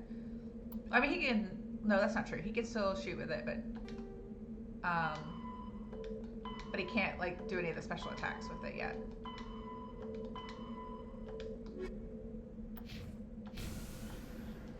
So are we good now? Yes. I don't know why I did that. Can return to the Normandy.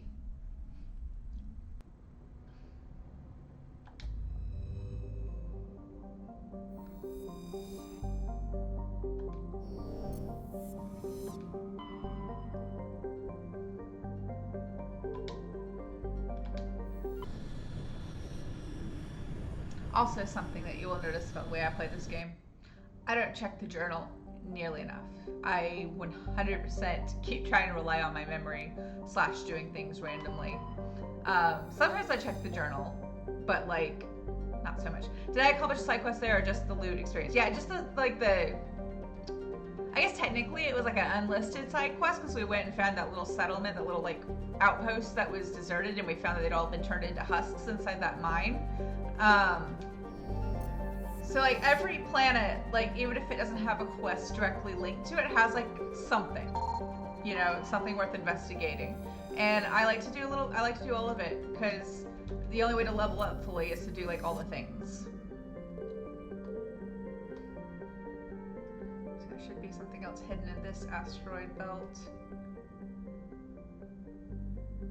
Or not.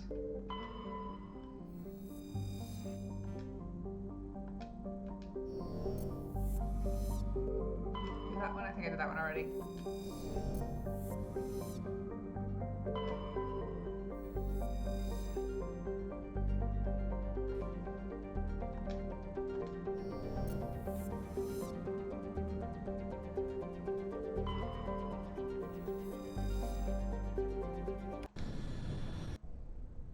So this is that side quest, I believe, for...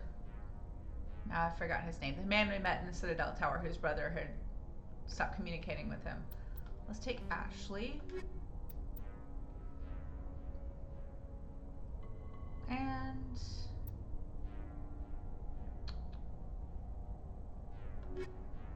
I need some tech. Let's take Tali.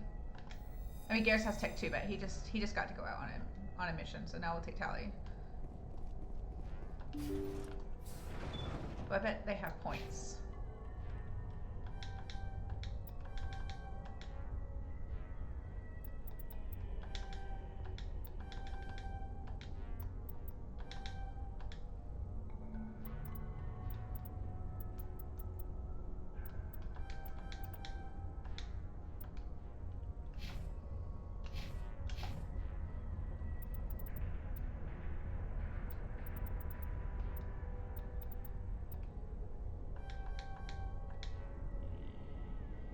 Yeah, we're gonna put it all on decryption for her right now. Right. Oh, let me check their equipment as well.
Intruders! Kill the hostage! Oh, this one. We've got to get in there before they execute the... No shit, Ashley. I hate these time runes. You must die. So much. So much. I'm on the floor. I'm on the floor and cannot get up. I am on the floor and cannot get up, and I'm going to die. Yep, I died. I hate stasis so much in this game. I hate everybody else has and uses stasis so much, and I never use it properly. Yeah, I will. Maybe, no, I do use it properly. I just don't like it because you can't do damage to someone when they're in stasis for yourself. Everybody else apparently can do damage to you if you're in stasis, but I forgot how much I hate this one. I hate it that it's timed. I hate that it's on. I did have to say it. I did. I hate that it's timed. I hate that it's on a ship because it's like tiny. Go get him. Go get him. No, that way, Ashley. No, over there. Go. Oh, not you, Tali. You're squishy. Kill the hostage. I did the wrong button. Oh, see, now they got Tali first this time. How come she can get up like right away? And I lay there for like a hot minute and could do nothing. Target. Charging up.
Did not mean to crouch.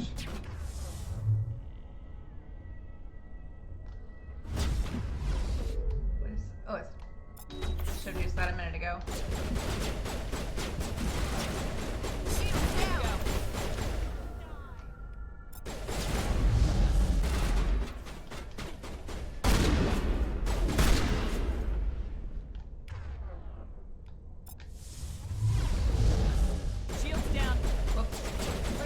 Oh, they knocked me down again. No, move, Shepard. Go over there. I will destroy you.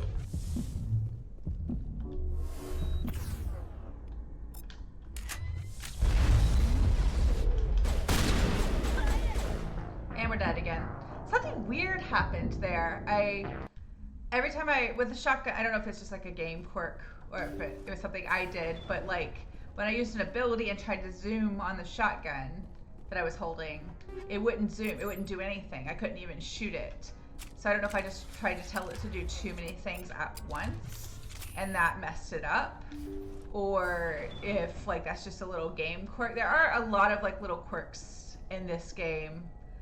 Yeah, I was doing all right and then it got worse. But I don't know, I'm not sure if this is like a quirk, like you can't, like there's like an unspoken like cool off time between certain things, and I was getting stuck in that, or if it was something I was doing, if I was trying to tell it to do too many things too quickly.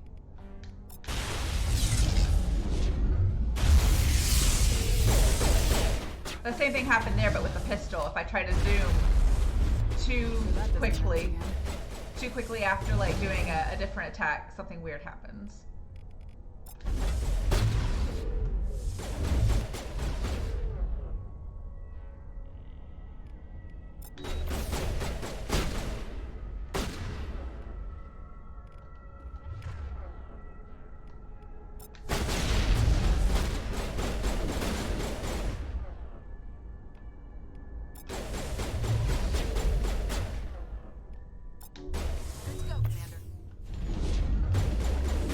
See, it just did it again. I tried to shoot, and it wouldn't let me because I'd just done a different ability. I'm gonna go hide over here for a second.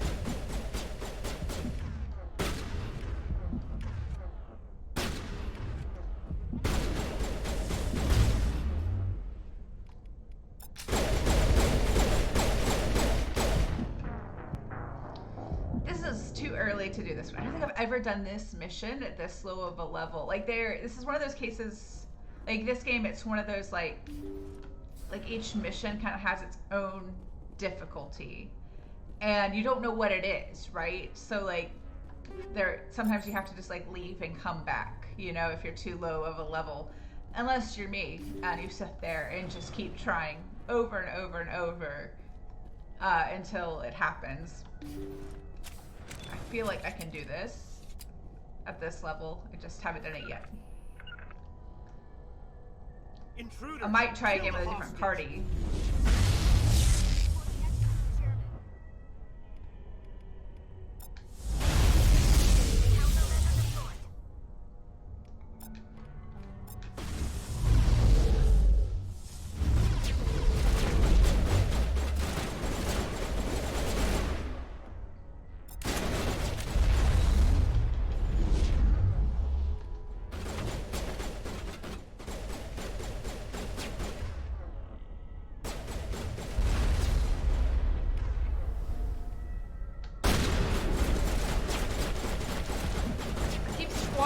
Accidentally. I think the sticks on this controller are a little bit like, flimsy's not the right word, but they're not as like sticky as the Xbox controllers I have downstairs.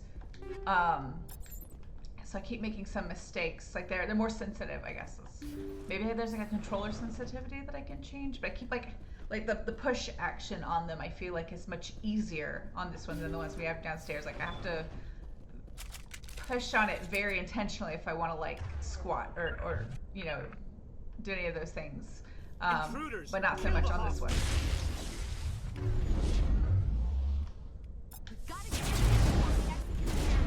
I know. Okay, I didn't dodge that.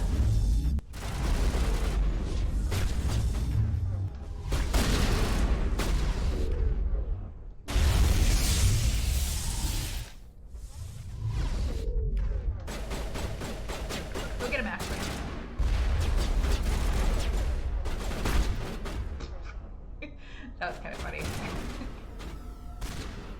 I'm not sure if I actually shot her or punched her in the face. Either way, it was kind of funny. I missed again. I'm mad at the carnage, apparently.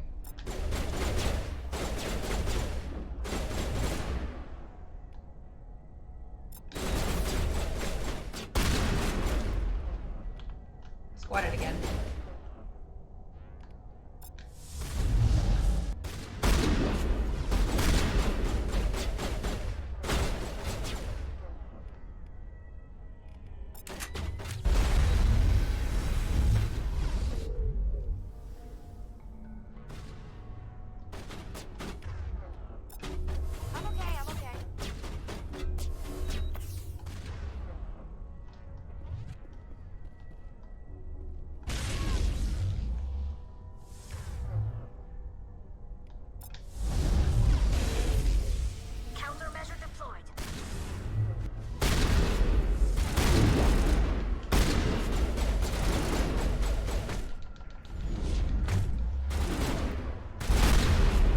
Knock her over, but apparently not. Maybe because I'm not a soldier, not strong enough.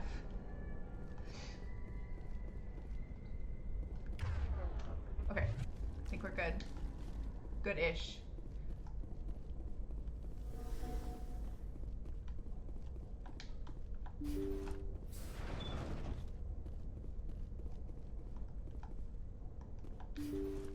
Oh, the camera's messed up. See how it is? Oh, it's okay now. You write letters and everyone ignores you. Force is the only thing people appreciate. So how about if I kill Chairman Burns and finish this charade? Please, I was trying to help you people. Let's not do anything we're all gonna regret. Why not? What have we got to lose? Since the chairman here decided that we didn't get reparations, we've got nothing left to live for. But I've changed my mind. Seeing you all, it's clear that you all deserve... You had your chance. Some L2s are nearly crippled from side effects of the implants, but you voted against reparations. Think about this. Burns is the one man who can help you. Yes, if you release me, I can take another look at the reparations request. What, we're supposed to trust you? Sure, you promise us freedom and say everything will be fine, but as soon as we surrender, you'll double-cross us. I'm not promising to let you go. All I'm saying is that Burns will take another look. Right, Burns? Absolutely. I had no idea that the L2 biotics were this desperate. If I'd known, the reparations will come. For whatever it's worth. I promise that.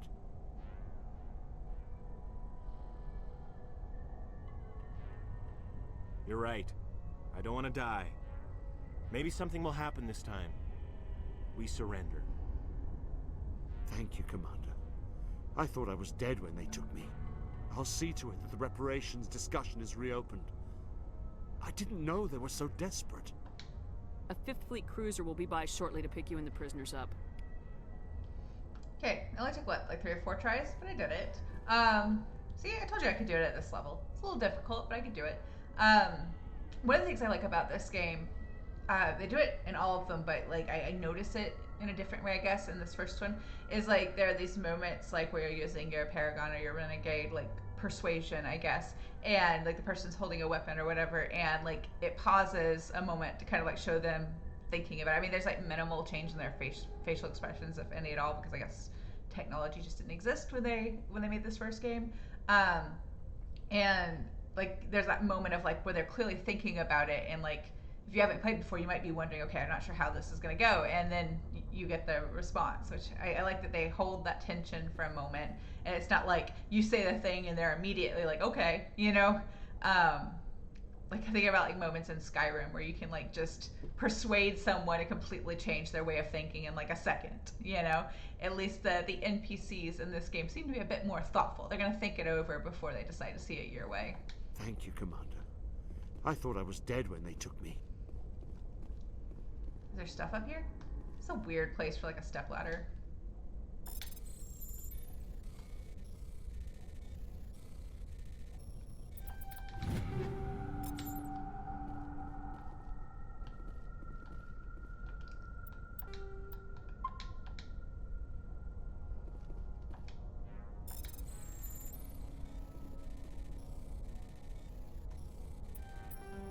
Oops.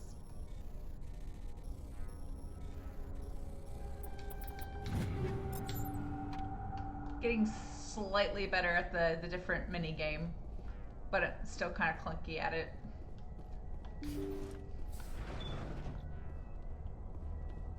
I know I just compared it to Skyrim, but I love Skyrim so much. Like it's one of like those charming things about the game is how like you can just steal from people by putting a bucket over their head, how you can completely change their way of thinking in like a second.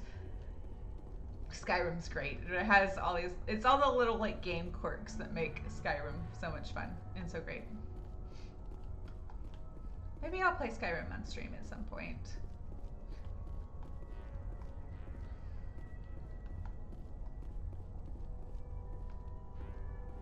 Just making sure I didn't miss any loot. I want all the loot.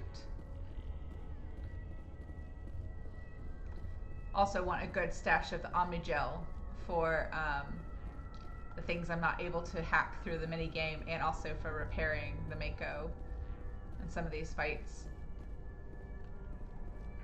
Yeah, I'm mad at myself that I said that I hadn't died yet, but the thing is, like, I fully anticipated it happening. Playing this game through on Insanity without dying once, I'm sure is something that's been done, but like not by me, and definitely not anytime soon. Message coming in. Patching it through. Thank you for dealing with the hostage situation, Commander. Chairman Burns was quite impressed by the way you resolved the situation peacefully. Your assistance above and beyond the formal duties has been noted, Commander. 5th Fleet out.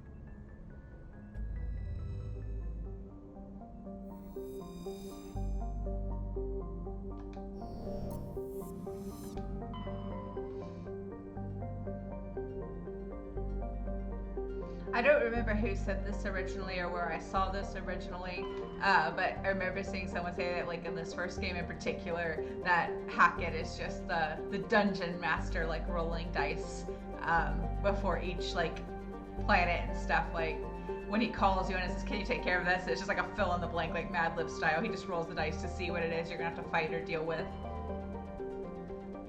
I want to go ahead and go to... Yes, I said I was going to do Liara and Therum today, so that's what I'm going to do now. So I need to go to this one.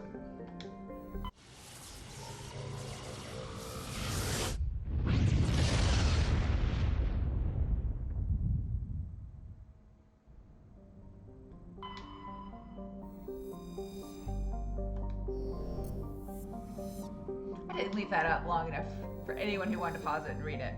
It's short. There we go. That's better. I'm so used to like playing this alone and just like clicking out of things super fast. I'm gonna try and do better about that.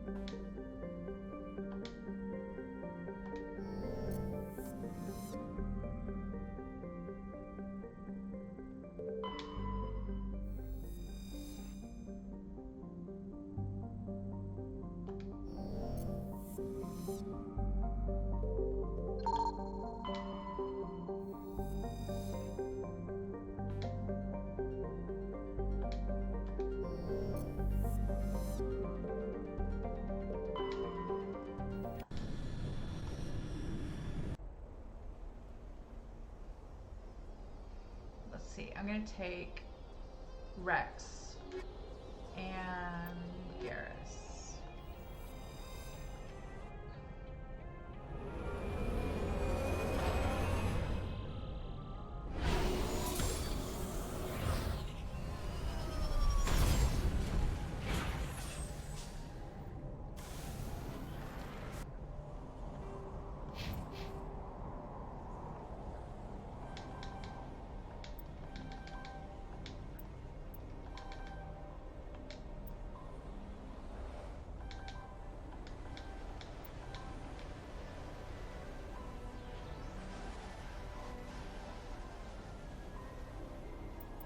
Not put it in this combat armor.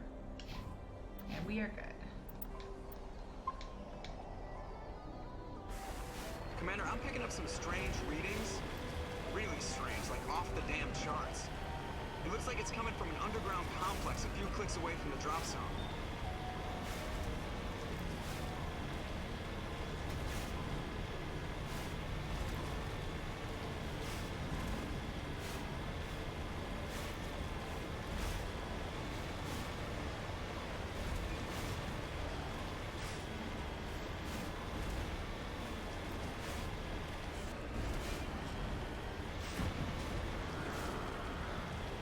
If you've never played before and you're wondering if the Mako can survive in, you know, touching the lava, the answer is no. No, I cannot. Of course, one time, like, I was curious and dumb and just, like, yeeted the Mako into the lava to see what would happen. Bad things. You just die.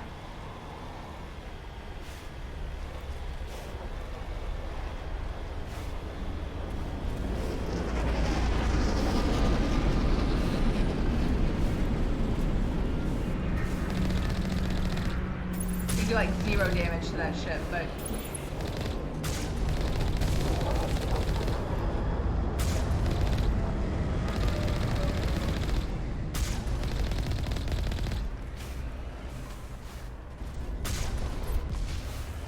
yes, that's true. You can run over as many geth as you want.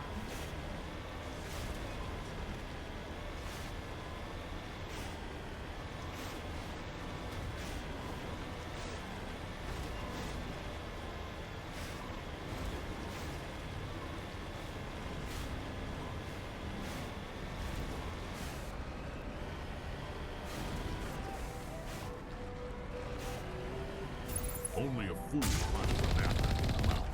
We should sneak around and pull its tail. I will, but I'm gonna blow these guys up first.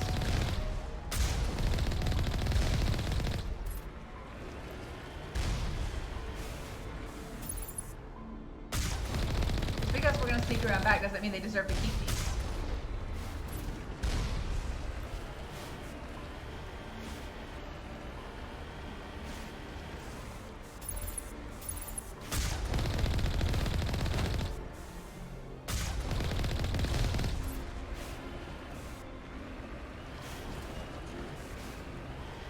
having this back entrance seems like a bit of a security oversight on the part of the Geth.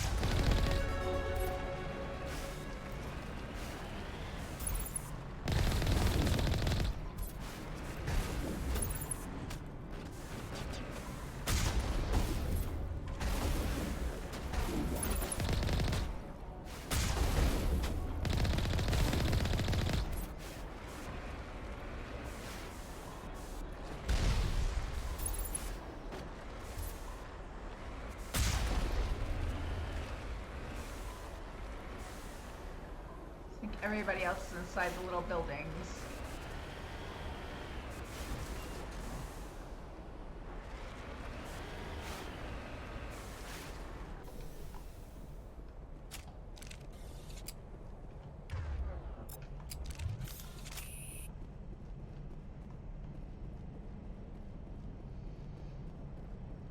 I think this is the controls here for like the main entrance, so we don't really need that now, but still. Good job, Rex.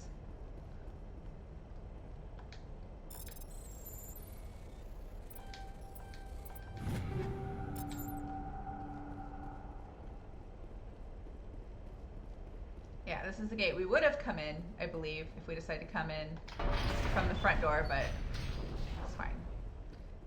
Yeah, it is very sloppy to have the gate just like have this extra little road with a back entrance. Like nobody, the guests were like, no one will notice. No one's gonna come around that side. It's fine.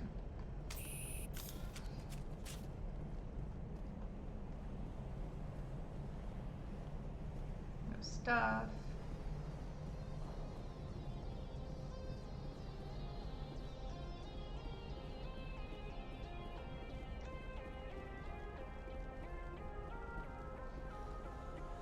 They had a, yeah, they just put one turret. They're like, it's fine. No one's coming this way anyway. We'll just put one down just in case.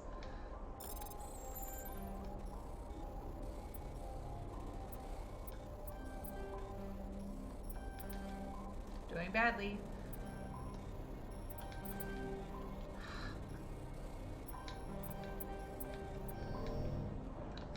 Oh, I don't have enough almond gel. Now we have to like melt shit down. Make sure I don't get rid of any of the good stuff. Let's see. I still need a shotgun.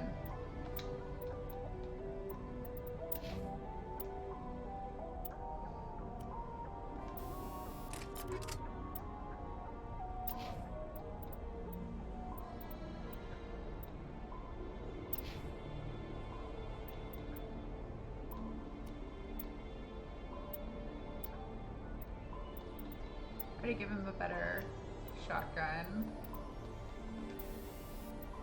Can I give him any mods? Don't have any more. Okay, so now I gotta choose stuff to like melt down. Do that one.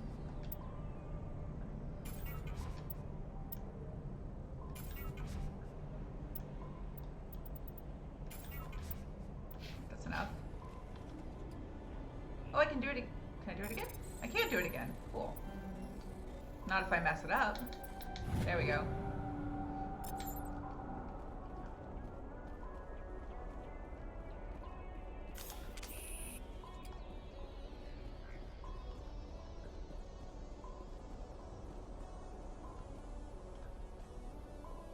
They can come through here already. There's just nobody in here.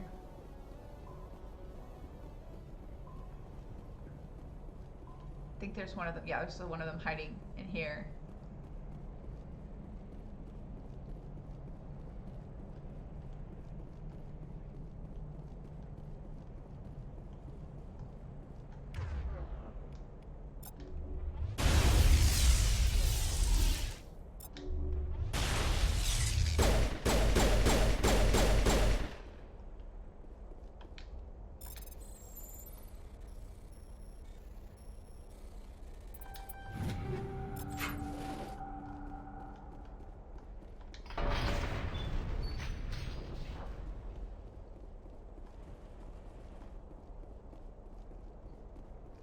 this is the way I want to go out. I want to make sure I don't accidentally drive out the wrong gate and go the wrong way for 5 minutes before I realize I went the wrong way for 5 minutes. Yes, I am speaking from experience. I do that multiple times in this game. Where am I?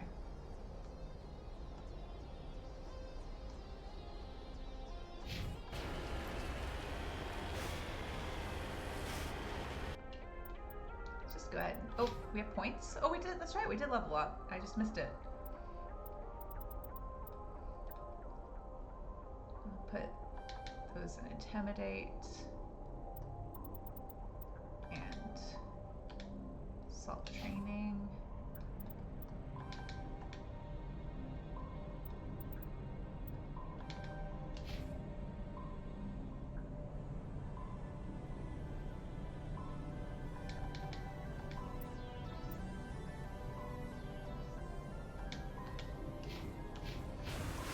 Did I save though? No. I saw I had points and didn't save.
I love that all the Geth ships look like bugs.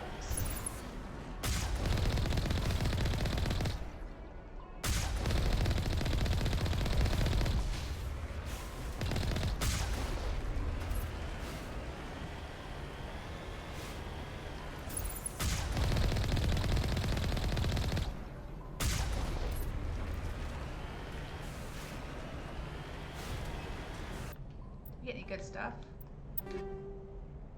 Got some mods.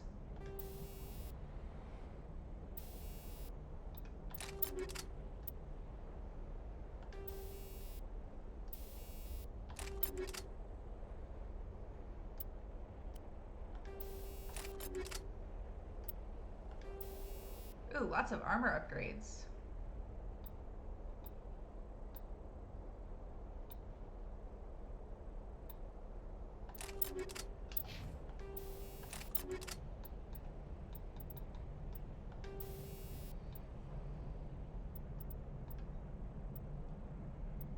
He doesn't really do smash damage.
Aw, bad.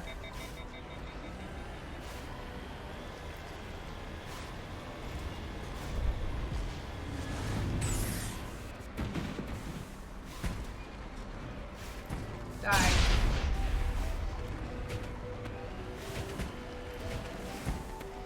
Be dead.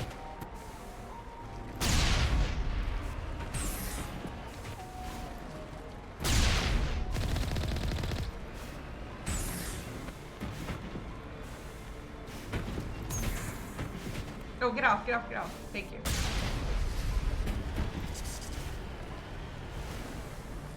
It's dead, right? Yeah, it's dead. Okay, we're good.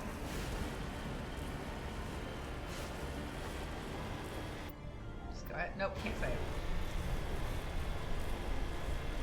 Like, you just park them and go on top of them. Yeah, well, if the gun overheats, just run them over.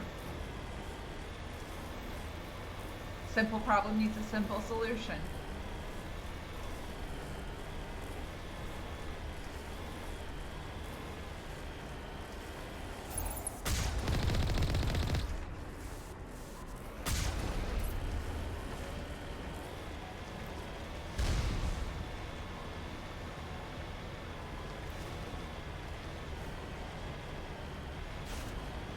I feel like there's one. Yeah, they're so limited. Yeah, they're not really built for the tank that is the Mako to just like plow into them. I feel like there's a spot somewhere around here where there's like stuff that you might just drive past it. Nope, maybe I'm thinking of a different planet. There are a couple places where you're in the Mako, places in this entire game, not this planet, where you're in the Mako, but like you can, if you watch your surroundings, there are places where you can get out and find stuff to loot. And I don't like to miss it because I want all the loot. Especially when I'm going to need all the Omnigel for the hacking I fail and the times the Mako needs a little emergency repair.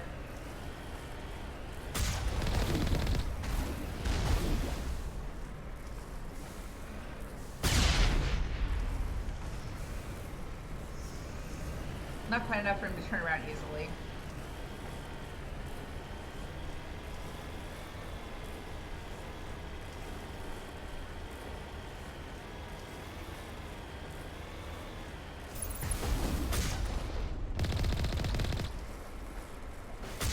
Oh, there's another fight.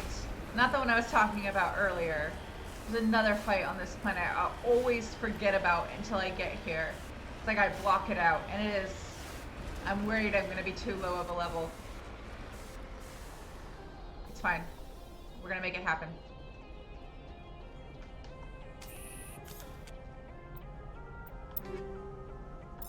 Let's see if any of that is helpful.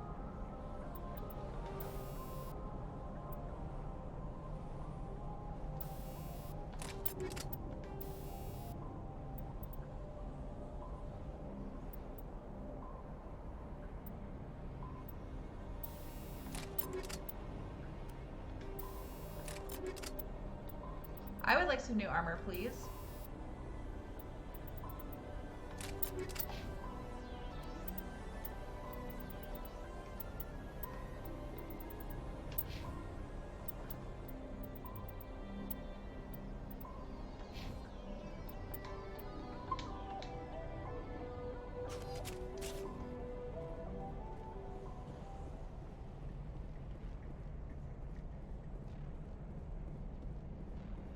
Finally, some action!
Take him out!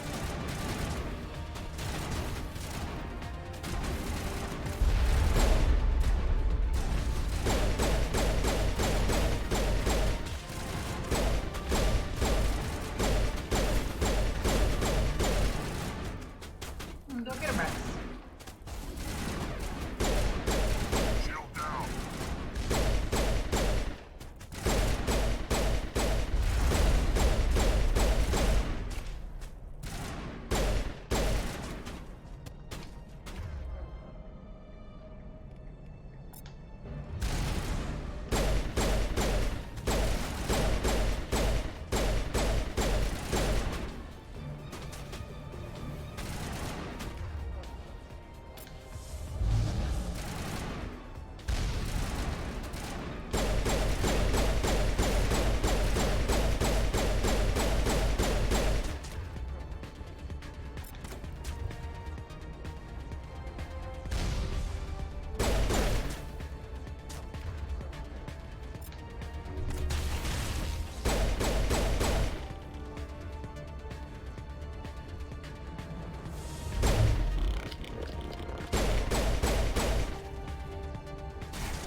2 more.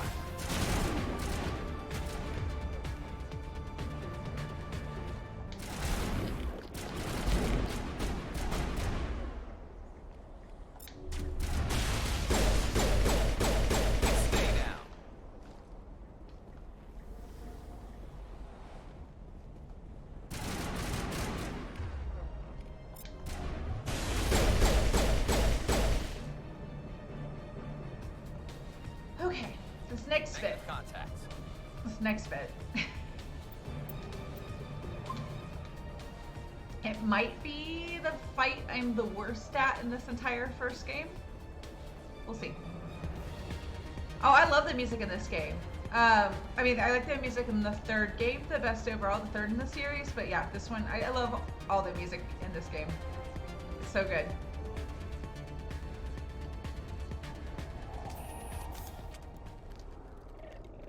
I mean, I've done, what, is it 3 or 4 multi-tracks based on Mass Effect music now? Multi-track covers? I do love this music very much.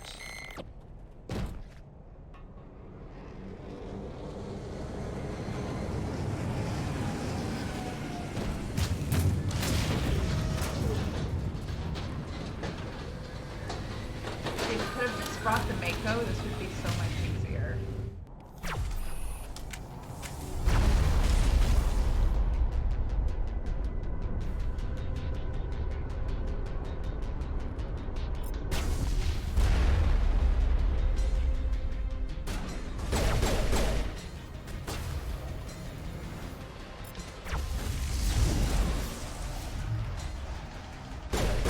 Rex, you're in my line of sight. Go over there.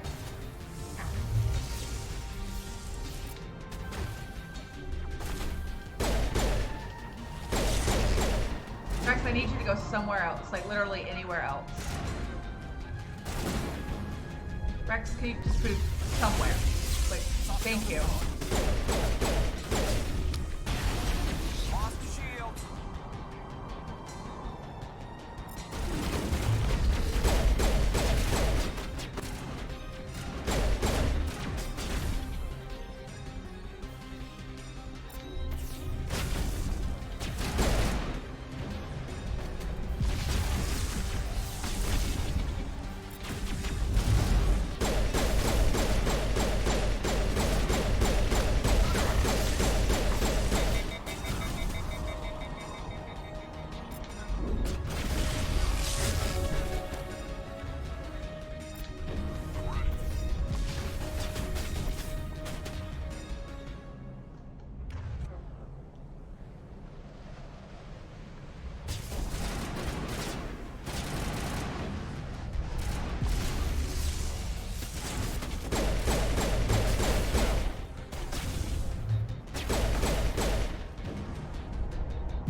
Is it over? I think there's one more of the scuttly ones around.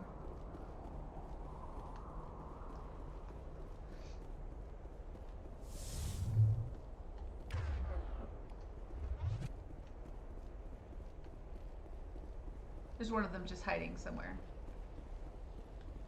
But can I find it before it finds me? There it is.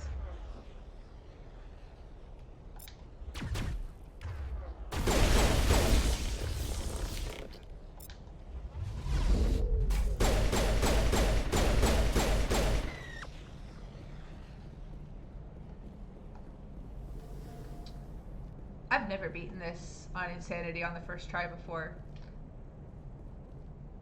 Not a hard fight, just took a little while. No, it is a hard fight, especially the original version of the game before they rebalanced some of like the enemies like powers. And yes, it's hard. I've never beaten that one on the first try before on Insanity difficulty that I'm aware of. So I'm pretty proud of that. Maybe it's the people I brought with me. Maybe the last couple of times I played it, I didn't bring a good party with me.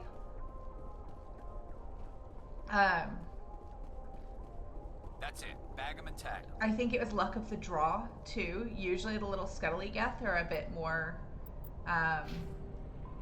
they come at you more, like they'll come find you, and that makes it difficult. Like you'll be focusing on one further away and they'll scuttle around the little boxes and shoot you dead. Because they like snipe basically.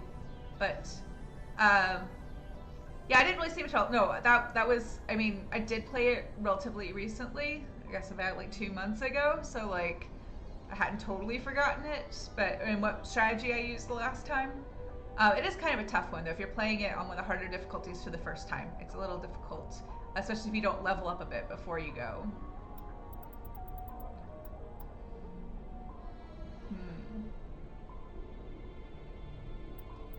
I want the medium armor. That's the wrong field for that. It's here. It's gonna take me another level or two before I can get it, but that's fine. Let's get Garrus the medium armor and some more electronics.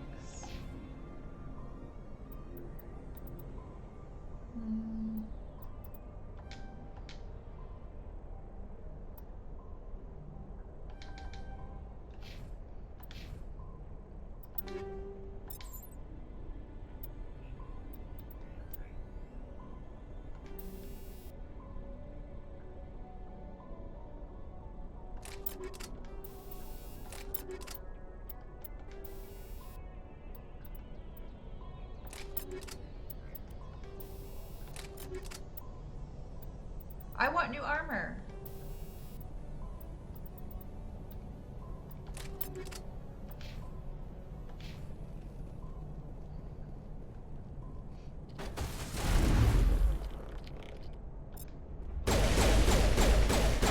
Shields down.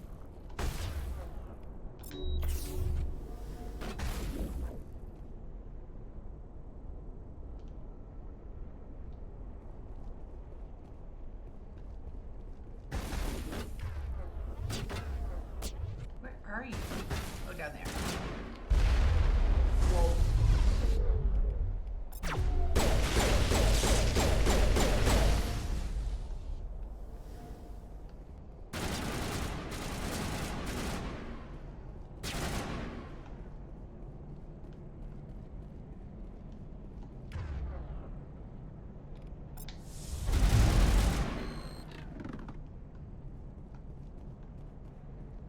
I think we're good, Shepard. Visited a Prothean ruin before. Aside from the Citadel, I mean.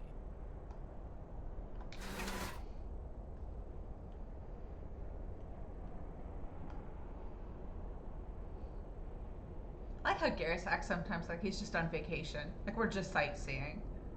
And shooting things for fun. He's like, this is cool, this is a fun time. You're like, Garrus, we're trying to not die here.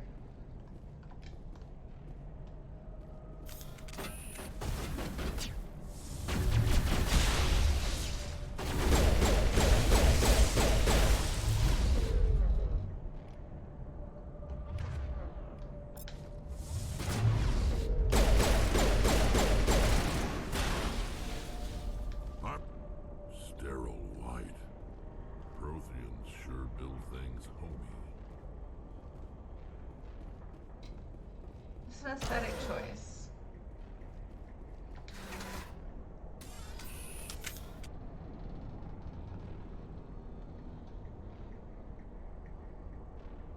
I like I'm just standing here staring awkwardly at them while we ride the elevator.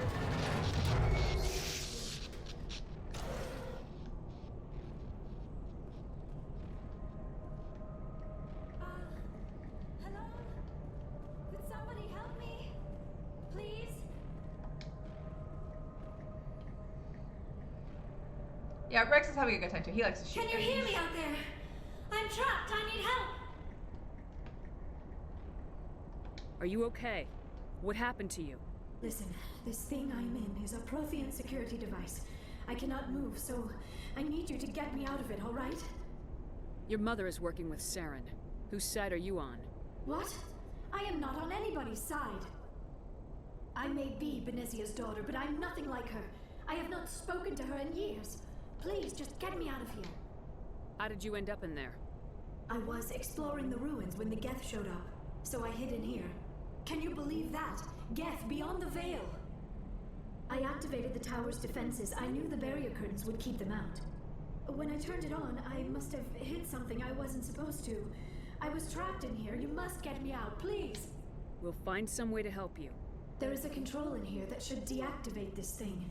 You'll have to find some way past the barrier curtain. That's the tricky part. The defenses cannot be shut off from the outside. I don't know how you'll get in here. Be careful. There is a Krogan with the Geth. They have been trying different ways to get past the barrier. This Krogan with the Geth is the one in the original release that's like super OP'd, and like it's hard. It's hard to kill him. In the original version, that fight is way worse than the one we just finished.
More stuff.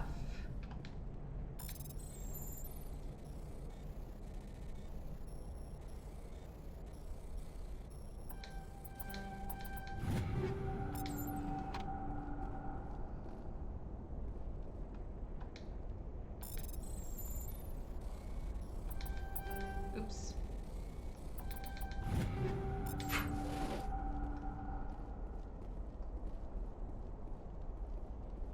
We do our stuff now, because I don't want to get stuck between little cutscenes and not be able to fix our stuff before the fight.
Always save. Always save more than you think you need to. Especially if you're gonna play. This one is slightly better than the original release in terms of like the auto saves. And the old one, like, you could lose hours of work.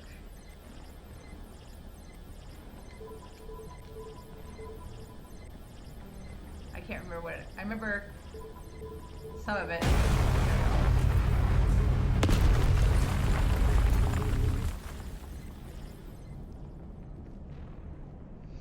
Again, simple problem needs a simple solution. You need to get through a wall, just blow up the wall.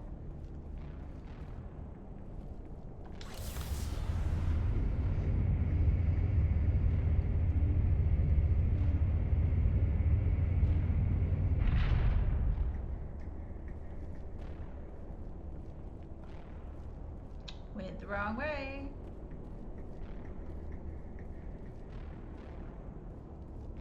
Oh, how did you get in here? I didn't think there was any way past the barrier. We have to get you out of here before more Geth arrive. Yes, you're right. I've seen enough of them to last a lifetime. That button should shut down my containment field.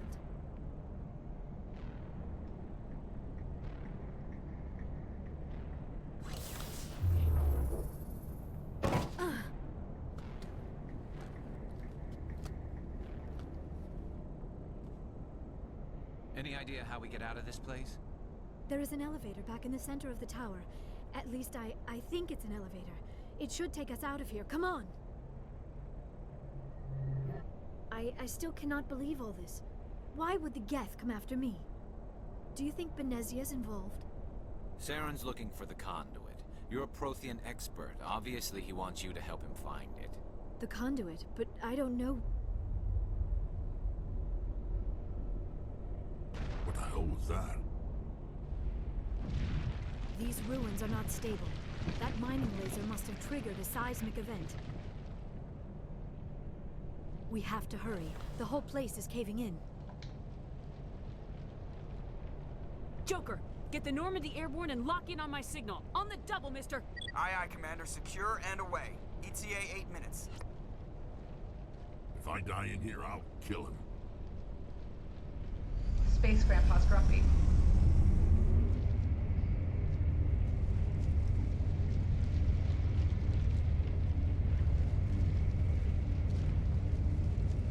Also, can we talk about Rex's little tail? I feel like it's a little tail that all the Krogan have. I'm not sure. I don't think they have a shell. They have a hump. But it looks like they also have a little tail.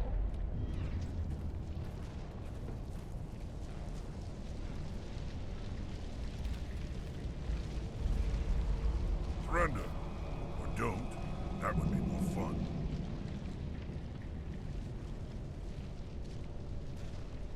In case you didn't notice, this place is falling apart. Exhilarating, isn't it? Thanks for getting rid of those energy fields for us. Hand the doctor over. Whatever it is you want, you are not getting it from me. Is this really the time? The atmosphere is perfect for our life and death struggle. Kill him. Spare the Asari if you can. If not, doesn't matter.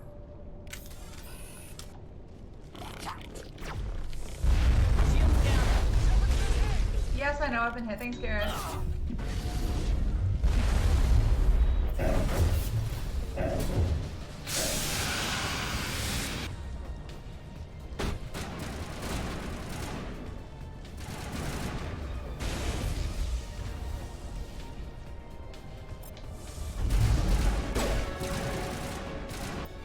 Let's do points now. Why not? Right in the middle of the fight. Just to make our odds a little bit better.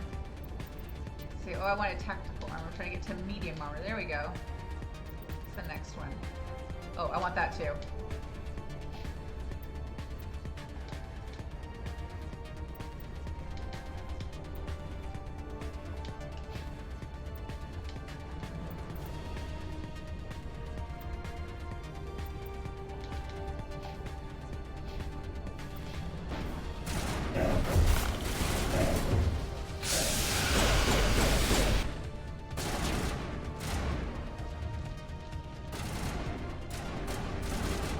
Liara's just gonna take a knee until this is over.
Bad things. Shepard blows up a lot of stuff. She blows up a lot of things, she falls down a lot.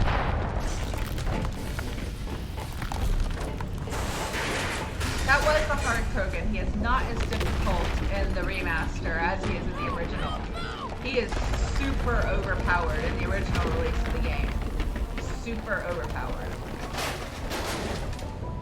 I can't remember what the stats are, but he's got like a ridiculous number of like hit points. So it's really tough.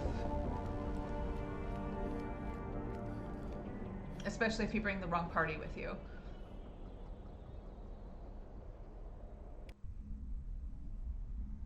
Too close, Commander. 10 more seconds we would have been swimming in molten sulfur. The Normandy isn't equipped to land in exploding volcanoes. They tend to fry our sensors and melt our hull. Just for future reference. We almost died out there, and your pilot is making jokes? I'd also like to point out how well I timed this again. It got about 7.5 minutes until I meant to be finished. No, that's wrong. Sorry, we started at 3:30 and not 3 o'clock today. So I have 37.5 minutes left until I need to be done. But I did manage to get through Therum and get Liara like I said I was going to. I know I'm going to have a really bad habit of like titling these streams what I plan to do and then get completely distracted and do something different and then retroactively retitle them so that like it looks like I planned it that way all along when I totally didn't. It's a coping mechanism. You'll get used to it. I see. It must be a human thing. I don't have a lot of experience dealing with your species, Commander. But I am grateful to you. You saved my life back there, and not just from the volcano. Those Geth would have killed me or dragged me off to Saren. What did Saren want with you? Do you know something about the conduit? Only that it was somehow connected to the Prothean extinction. That is my real area of expertise. I have spent the past 50 years trying to figure out what happened to them. Just how old are you exactly? I hate to admit it, but I am only 106. Damn! I hope I look that good when I'm your age. A century may seem like a long time to a short-lived species like yours, but among the Asari, I am barely considered more than a child. That is why my research has not received the attention it deserves. Because of my youth, other Asari scholars tend to dismiss my theories on what happened to the Protheans. No, I totally lied. I was right the first time. I had like 7.5 minutes left to stream. For some reason, I looked at the wrong thing. I thought I was looking at clock and was looking at counter, like the live counter, and no, I was totally right. I did just plan it well. I've done almost 3 hours on stream, and I did manage to get the major objective finished. Barry, I'm glad you enjoy watching this game. Yeah, like this is a great game. I never thought I would like a game like this either, and it's my favorite video game series. Mass Effect 3 is probably my favorite video game of all time. I know that might be a controversial claim, and we will talk more about why it's my favorite when we get there, because it's got a lot of haters. And I'm not saying it's a perfect game by any means. There are some issues with it, which we will also talk about when we get there, but it's my favorite. And I've said this I think in the first stream for this game, I'm not a big like sci-fi person. But I really love this series, and I think the music is a big part of why I love it, but also just like I feel when it comes to like stories, like storytelling, or whether you're talking about like movies, books, TV shows, whatever, I feel like most people are either plot or character people. And for the longest time, I thought I was a plot person. Like I had to have good plot or I wouldn't be interested in the story. But I've learned that that's not actually true. I'm a character person because I found that like stories that I've read, watched, whatever, where like the plot was good, but the characters were lacking. Maybe I didn't identify with any of them. Maybe I thought they were boring. Maybe I just didn't like any of them. Like I would finish the story for the plot to find out how it ends, but I would never read or watch it again. But the things I reread, rewatch, replay are the stories with really good characters. Because if the plot is lacking, I feel like really, for me anyway, really good characters save it. I can become invested in those characters. I just really like watching or reading them, and that's what'll have me rewatch and reread. It's good characters, not necessarily the plot. And this series has good characters. It has good character development. I would say that some of these characters have more dynamic character development than like half the characters in Game of Thrones. Like some of the, I'm talking about show, not books necessarily. I've only read the books once, and I know there's a lot more material there. And there are some characters in Game of Thrones that have really excellent character development, but there are some that are just throwaway characters. They don't get developed at all. And like there's some really excellent character development in this series across the 3 games. And Shepard, as like a main player character, has some really excellent character development. It can go one of a couple, if not a few directions, depending on how you play. And I really enjoy that as well. The only other game I can think of where your main character has that much like dynamic development would be like Dragon Age 2, which is another controversial opinion I have. I feel like Dragon Age 2 is my favorite of the Dragon Age series, and it's easily the weakest gameplay-wise of the 3. Maybe not in all ways, but in some ways. I really like the combat animation in that game. But I feel like the way, and it's a little less nuanced, I think, than this game, but the way that Hawk develops the second Dragon Age game is really interesting, like depending on the choices you make. And I enjoy replaying that one the most of the Dragon Age series, even though it's not like the objectively the best video game in that series. But it's the the other characters in that one are really good. Yeah, that's part of. I mean, also just playing these games is super fun for me. Like a lot of that is just personal preference. Like the kind of games you enjoy playing is going to depend on what kind of game style you like to play or what kind of gameplay style you have. These suit me. They didn't initially. I think I told this story in the first 2, but I rage quit for the first Mass Effect, the original version. The first time I played it, I couldn't get the hang of the combat. I just couldn't get. I didn't give it a proper chance, really. But it was hard, and I didn't feel like persevering, and I quit.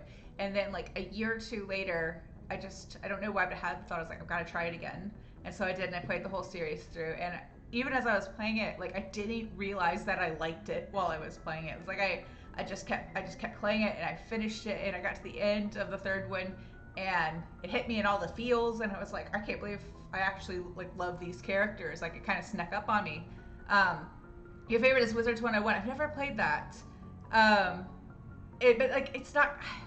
I feel like everyone has something to say about a favorite something. They have like, oh, this might be controversial. Like opinions are subjective. You're allowed to like whatever you like, and you don't have to explain it to anybody. You know, your favorite is allowed to be your favorite without you having to justify it to anybody else. Now, I totally get how like if somebody doesn't like your favorite, it can feel like a personal attack sometimes, and it usually is not. You know, if someone is calling like your taste into question because of your favorite, then that's a little rude, and that can be personal. But I feel like with anything, like any medium, movies, television shows, books, video games, music, like there are some things that can be deemed like objectively good, objectively bad, but ultimately like your personal favorite is tied to so many more things than objective reasoning. You know, it's like There's nostalgia can be a huge element. Like where and when you found it in your life is a huge part of that too, you know? Like was it comforting to you at a time you needed it most? Like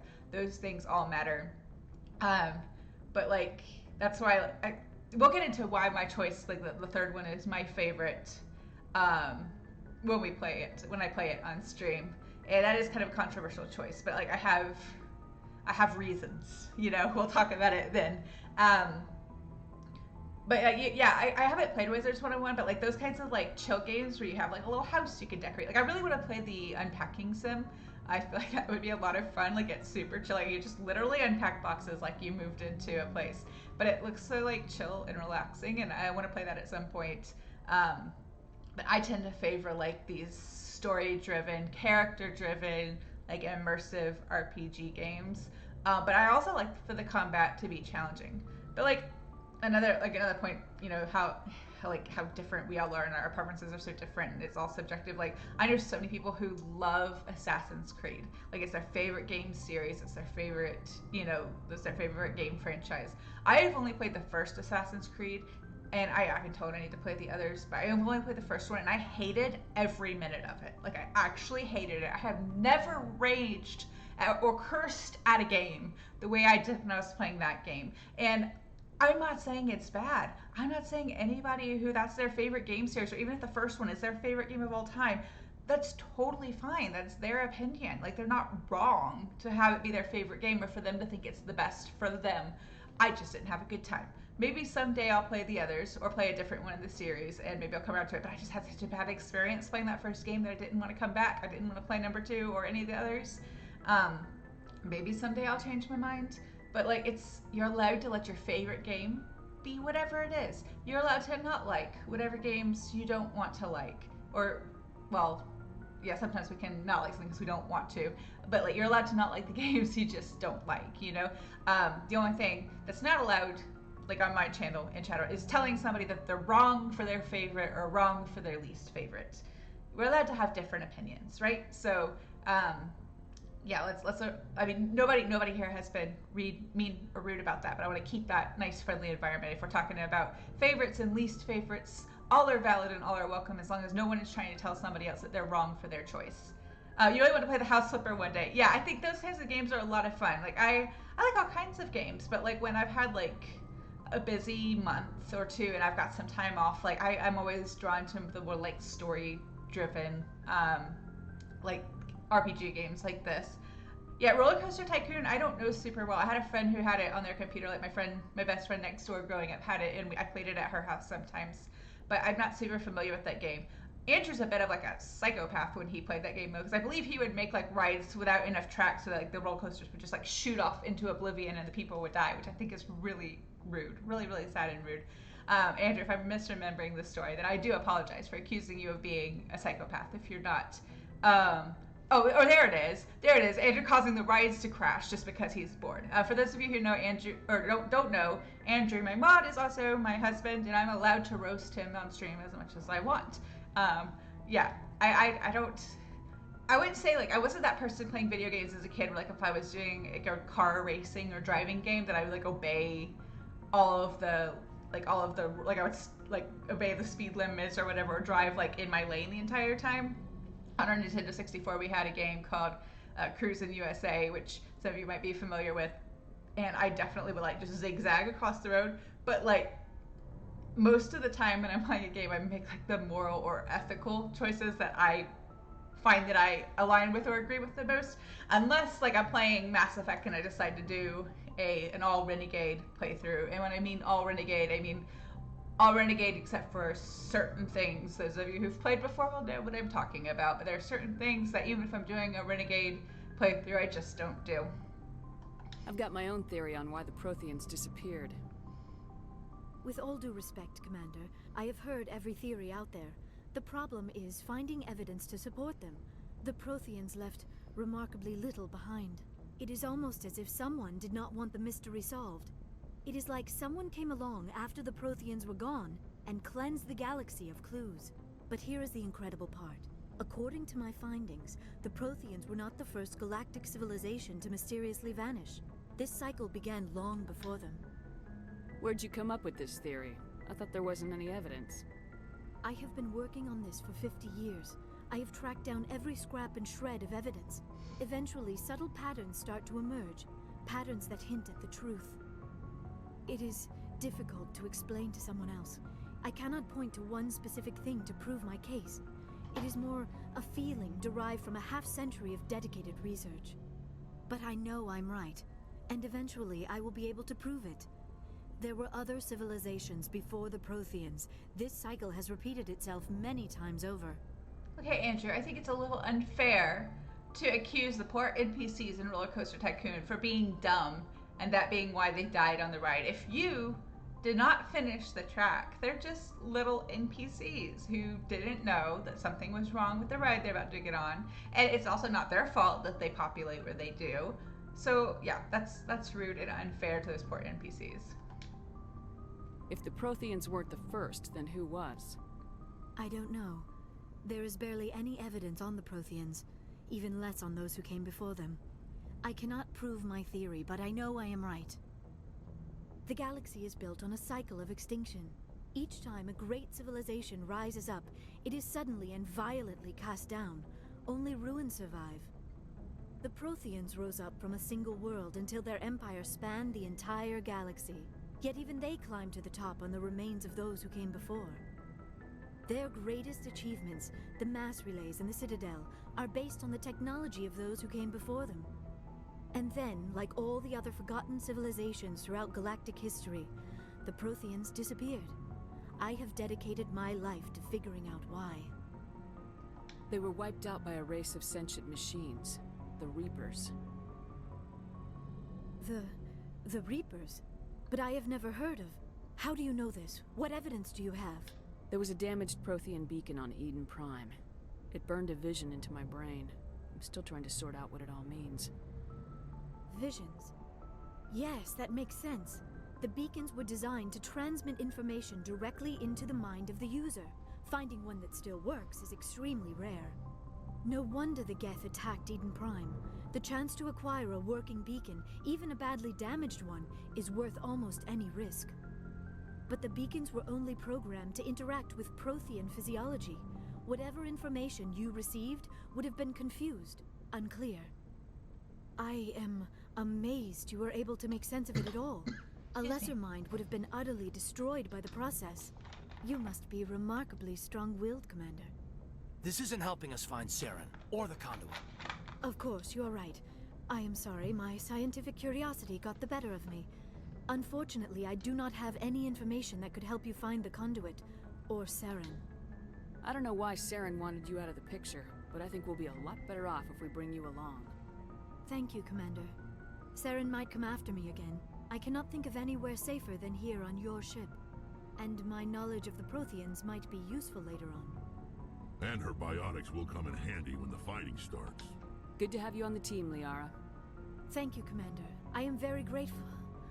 Oh, I am afraid I am feeling a bit lightheaded. When was the last time you ate, or slept? Dr. Chakwa should take a look at you. It is probably just mental exhaustion, coupled with the shock of discovering the Protheans' true fate. I need some time to process all this. Still, it could not hurt to be examined by a medical professional. It will give me the chance to think things over. Are we finished here, Commander? We can talk again after you've seen the doctor. The rest of you, dismissed. Mission reports are filed, Commander. You want me to patch you through to the Council? Patch him through, Joker. Setting up the link now, Commander. We've received your report, Commander. I understand Dr. Tassoni is on the Normandy. I assume you're taking the necessary security precautions. Liara's on our side. The Geth were trying to kill her. Benezia would never allow Saren to kill her daughter. Maybe she doesn't know. Or maybe we don't know her. We never expected she could become a traitor. At least the mission was a success. Apart from the utter destruction of a major Prothean ruin. Was that really necessary, Shepard? The Geth were crawling all over the I really roads. like hanging up on them lucky sometimes, to make but it I'm not out going to do alive. it this time. Of course, Commander. The mission must always take priority. Good luck, Commander. Remember, we are all counting on you. When I play Renegade, I like to hang up on them. Maybe a little bit too much. But this version of Shepard, she's going to be like sometimes renegade, like when necessary, but like kind of Paragade, maybe slightly more Paragon. We'll see. I think probably just gonna leave it here for today. Actually, no. I'm going to go deal with Liara's equipment so that I can take her out the next time. One of the reasons that I'm not the biggest fan of the Liara romance, and there's nothing wrong with it, but just in this game, I went to the wrong floor. I gotta go down. Oh, I need to talk to them anyway. Let's talk to them. I feel like in this first game, she's very like damsel in distress-y, and I know she becomes like a party member, but she gets kind of lightheaded a lot, and in this, this fight where you pick her up, like she's a badass biotic lady, and she just takes a knee for the rest of that fight. I mean, like she does say something about it later. She has really good character development across the whole series, but in this first game, I don't like her as much as I like her in like the Shadow Broker DLC in the second game, and for sure in the third game.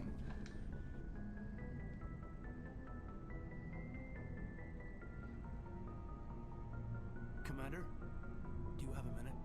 I always make time for my officers. Off the record, I think there's something wrong here. This Saren is looking for records on some kind of galactic extinction, but we can't get backup from the Council? Sorry, Commander. There's writing on the wall here, but someone isn't reading it. We'll get things done. I'd rather operate independently than have the brass on our backs anyway. I hear you. It just seems like a group that's been around as long as the Council should see this coming. It's funny, we finally get out here, and the final frontier was already settled, and the residents don't even seem impressed by the view. Or the dangers. Well, well. You're a romantic. Did you sign on for the dream, Malenko? Secure a man's future in space? Yeah, I read a lot of those books when I was a kid, where the hero goes to space to prove himself worthy of a woman he loves, or,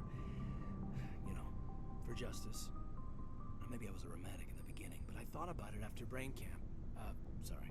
Biotic acclimation and temperance training. I'm not looking for the dream. I just want to do some good. See what's out here. Sorry if I got too informal. Protocol wasn't a big focus back in Bot.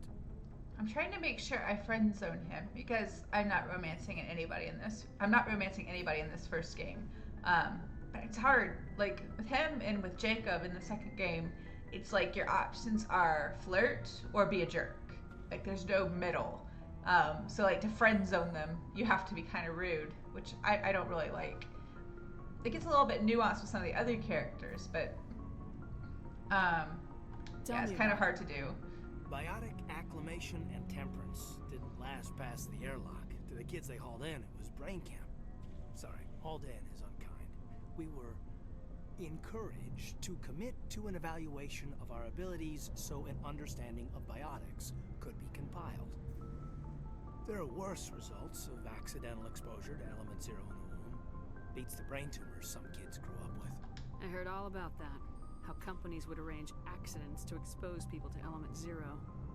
There was never any proof of that. It's not what happened in my case, anyway. My mother was downwind of a transport crash. It was before there were human biotics, a little after the discovery of the Martian ruins. It only gets iffy around 63 when kinetics was running out of first-gen subjects. Until then, they'd relied on accidentals. Bunch of guys in suits show up at your door. Andrew, no spoilers. Next thing you know, we're not talking about the next game yet. Jump 0 is Gagarin Station, right? What's it like? Yeah, that's the official name. Biggest and farthest facility we had for decades. Right on the termination shock, the outer edge of the solar system. It's where they did all the Goose Chase FTL research before we caught on to using mass effect fields. It was a sterile research platform when I was there. There were other kids in the same boat, right? At least you weren't alone out there. That's true. We did have a little circle that'd get together every night before lights out. We didn't have much to do, though. It was a research platform then, and kinetics kept Jump 0 off the extranet to prevent leaks. Then you must have had plenty of time to get to know each other. Yeah, we'd sit around and bull every night after dinner, play cards or network games. There was this girl named Rana, who had a little circle grow up around her. She was from Turkey. Her Her family was very rich, but she was smart and charming as hell. Beautiful, but not stuck up about it. Like you, I guess. Ma'am. You know of any intentional exposures for certain? No one knows. Doesn't mean they didn't happen. As big as the exposures were, it was hard to track down accidentals. It was different then. No one knew the potential, so there wasn't a lot of regulation. Anything Kinetics did was gold. I'm not saying they intentionally detonated drives over our outposts, but in retrospect, they were damn quick on the scene. Jump Zero's a long way from home. What was it like? The grand gateway to humanity looks a lot better in the vids. Anyway, this was supposed to be a casual debrief, not a bull session about stuff that happened years ago. We have to depend on each other in combat. I like knowing what kind of man I have at my back. I understand, ma'am. I won't let you down. You, make a habit of getting this personal with everyone? Of course. But I don't enjoy it with everyone. We'll talk again later. I'll need some time to process. Why is every answer like flirty? Yeah, or why does he take every answer as flirty? Women are allowed to be nice to you, with it just being that they're being nice to you and not being a jerk. I feel like Hayden needs to learn that. Alright, I'm gonna leave it here because I'm well over time. Have a great rest of your day, and I'll see you again soon. Bye.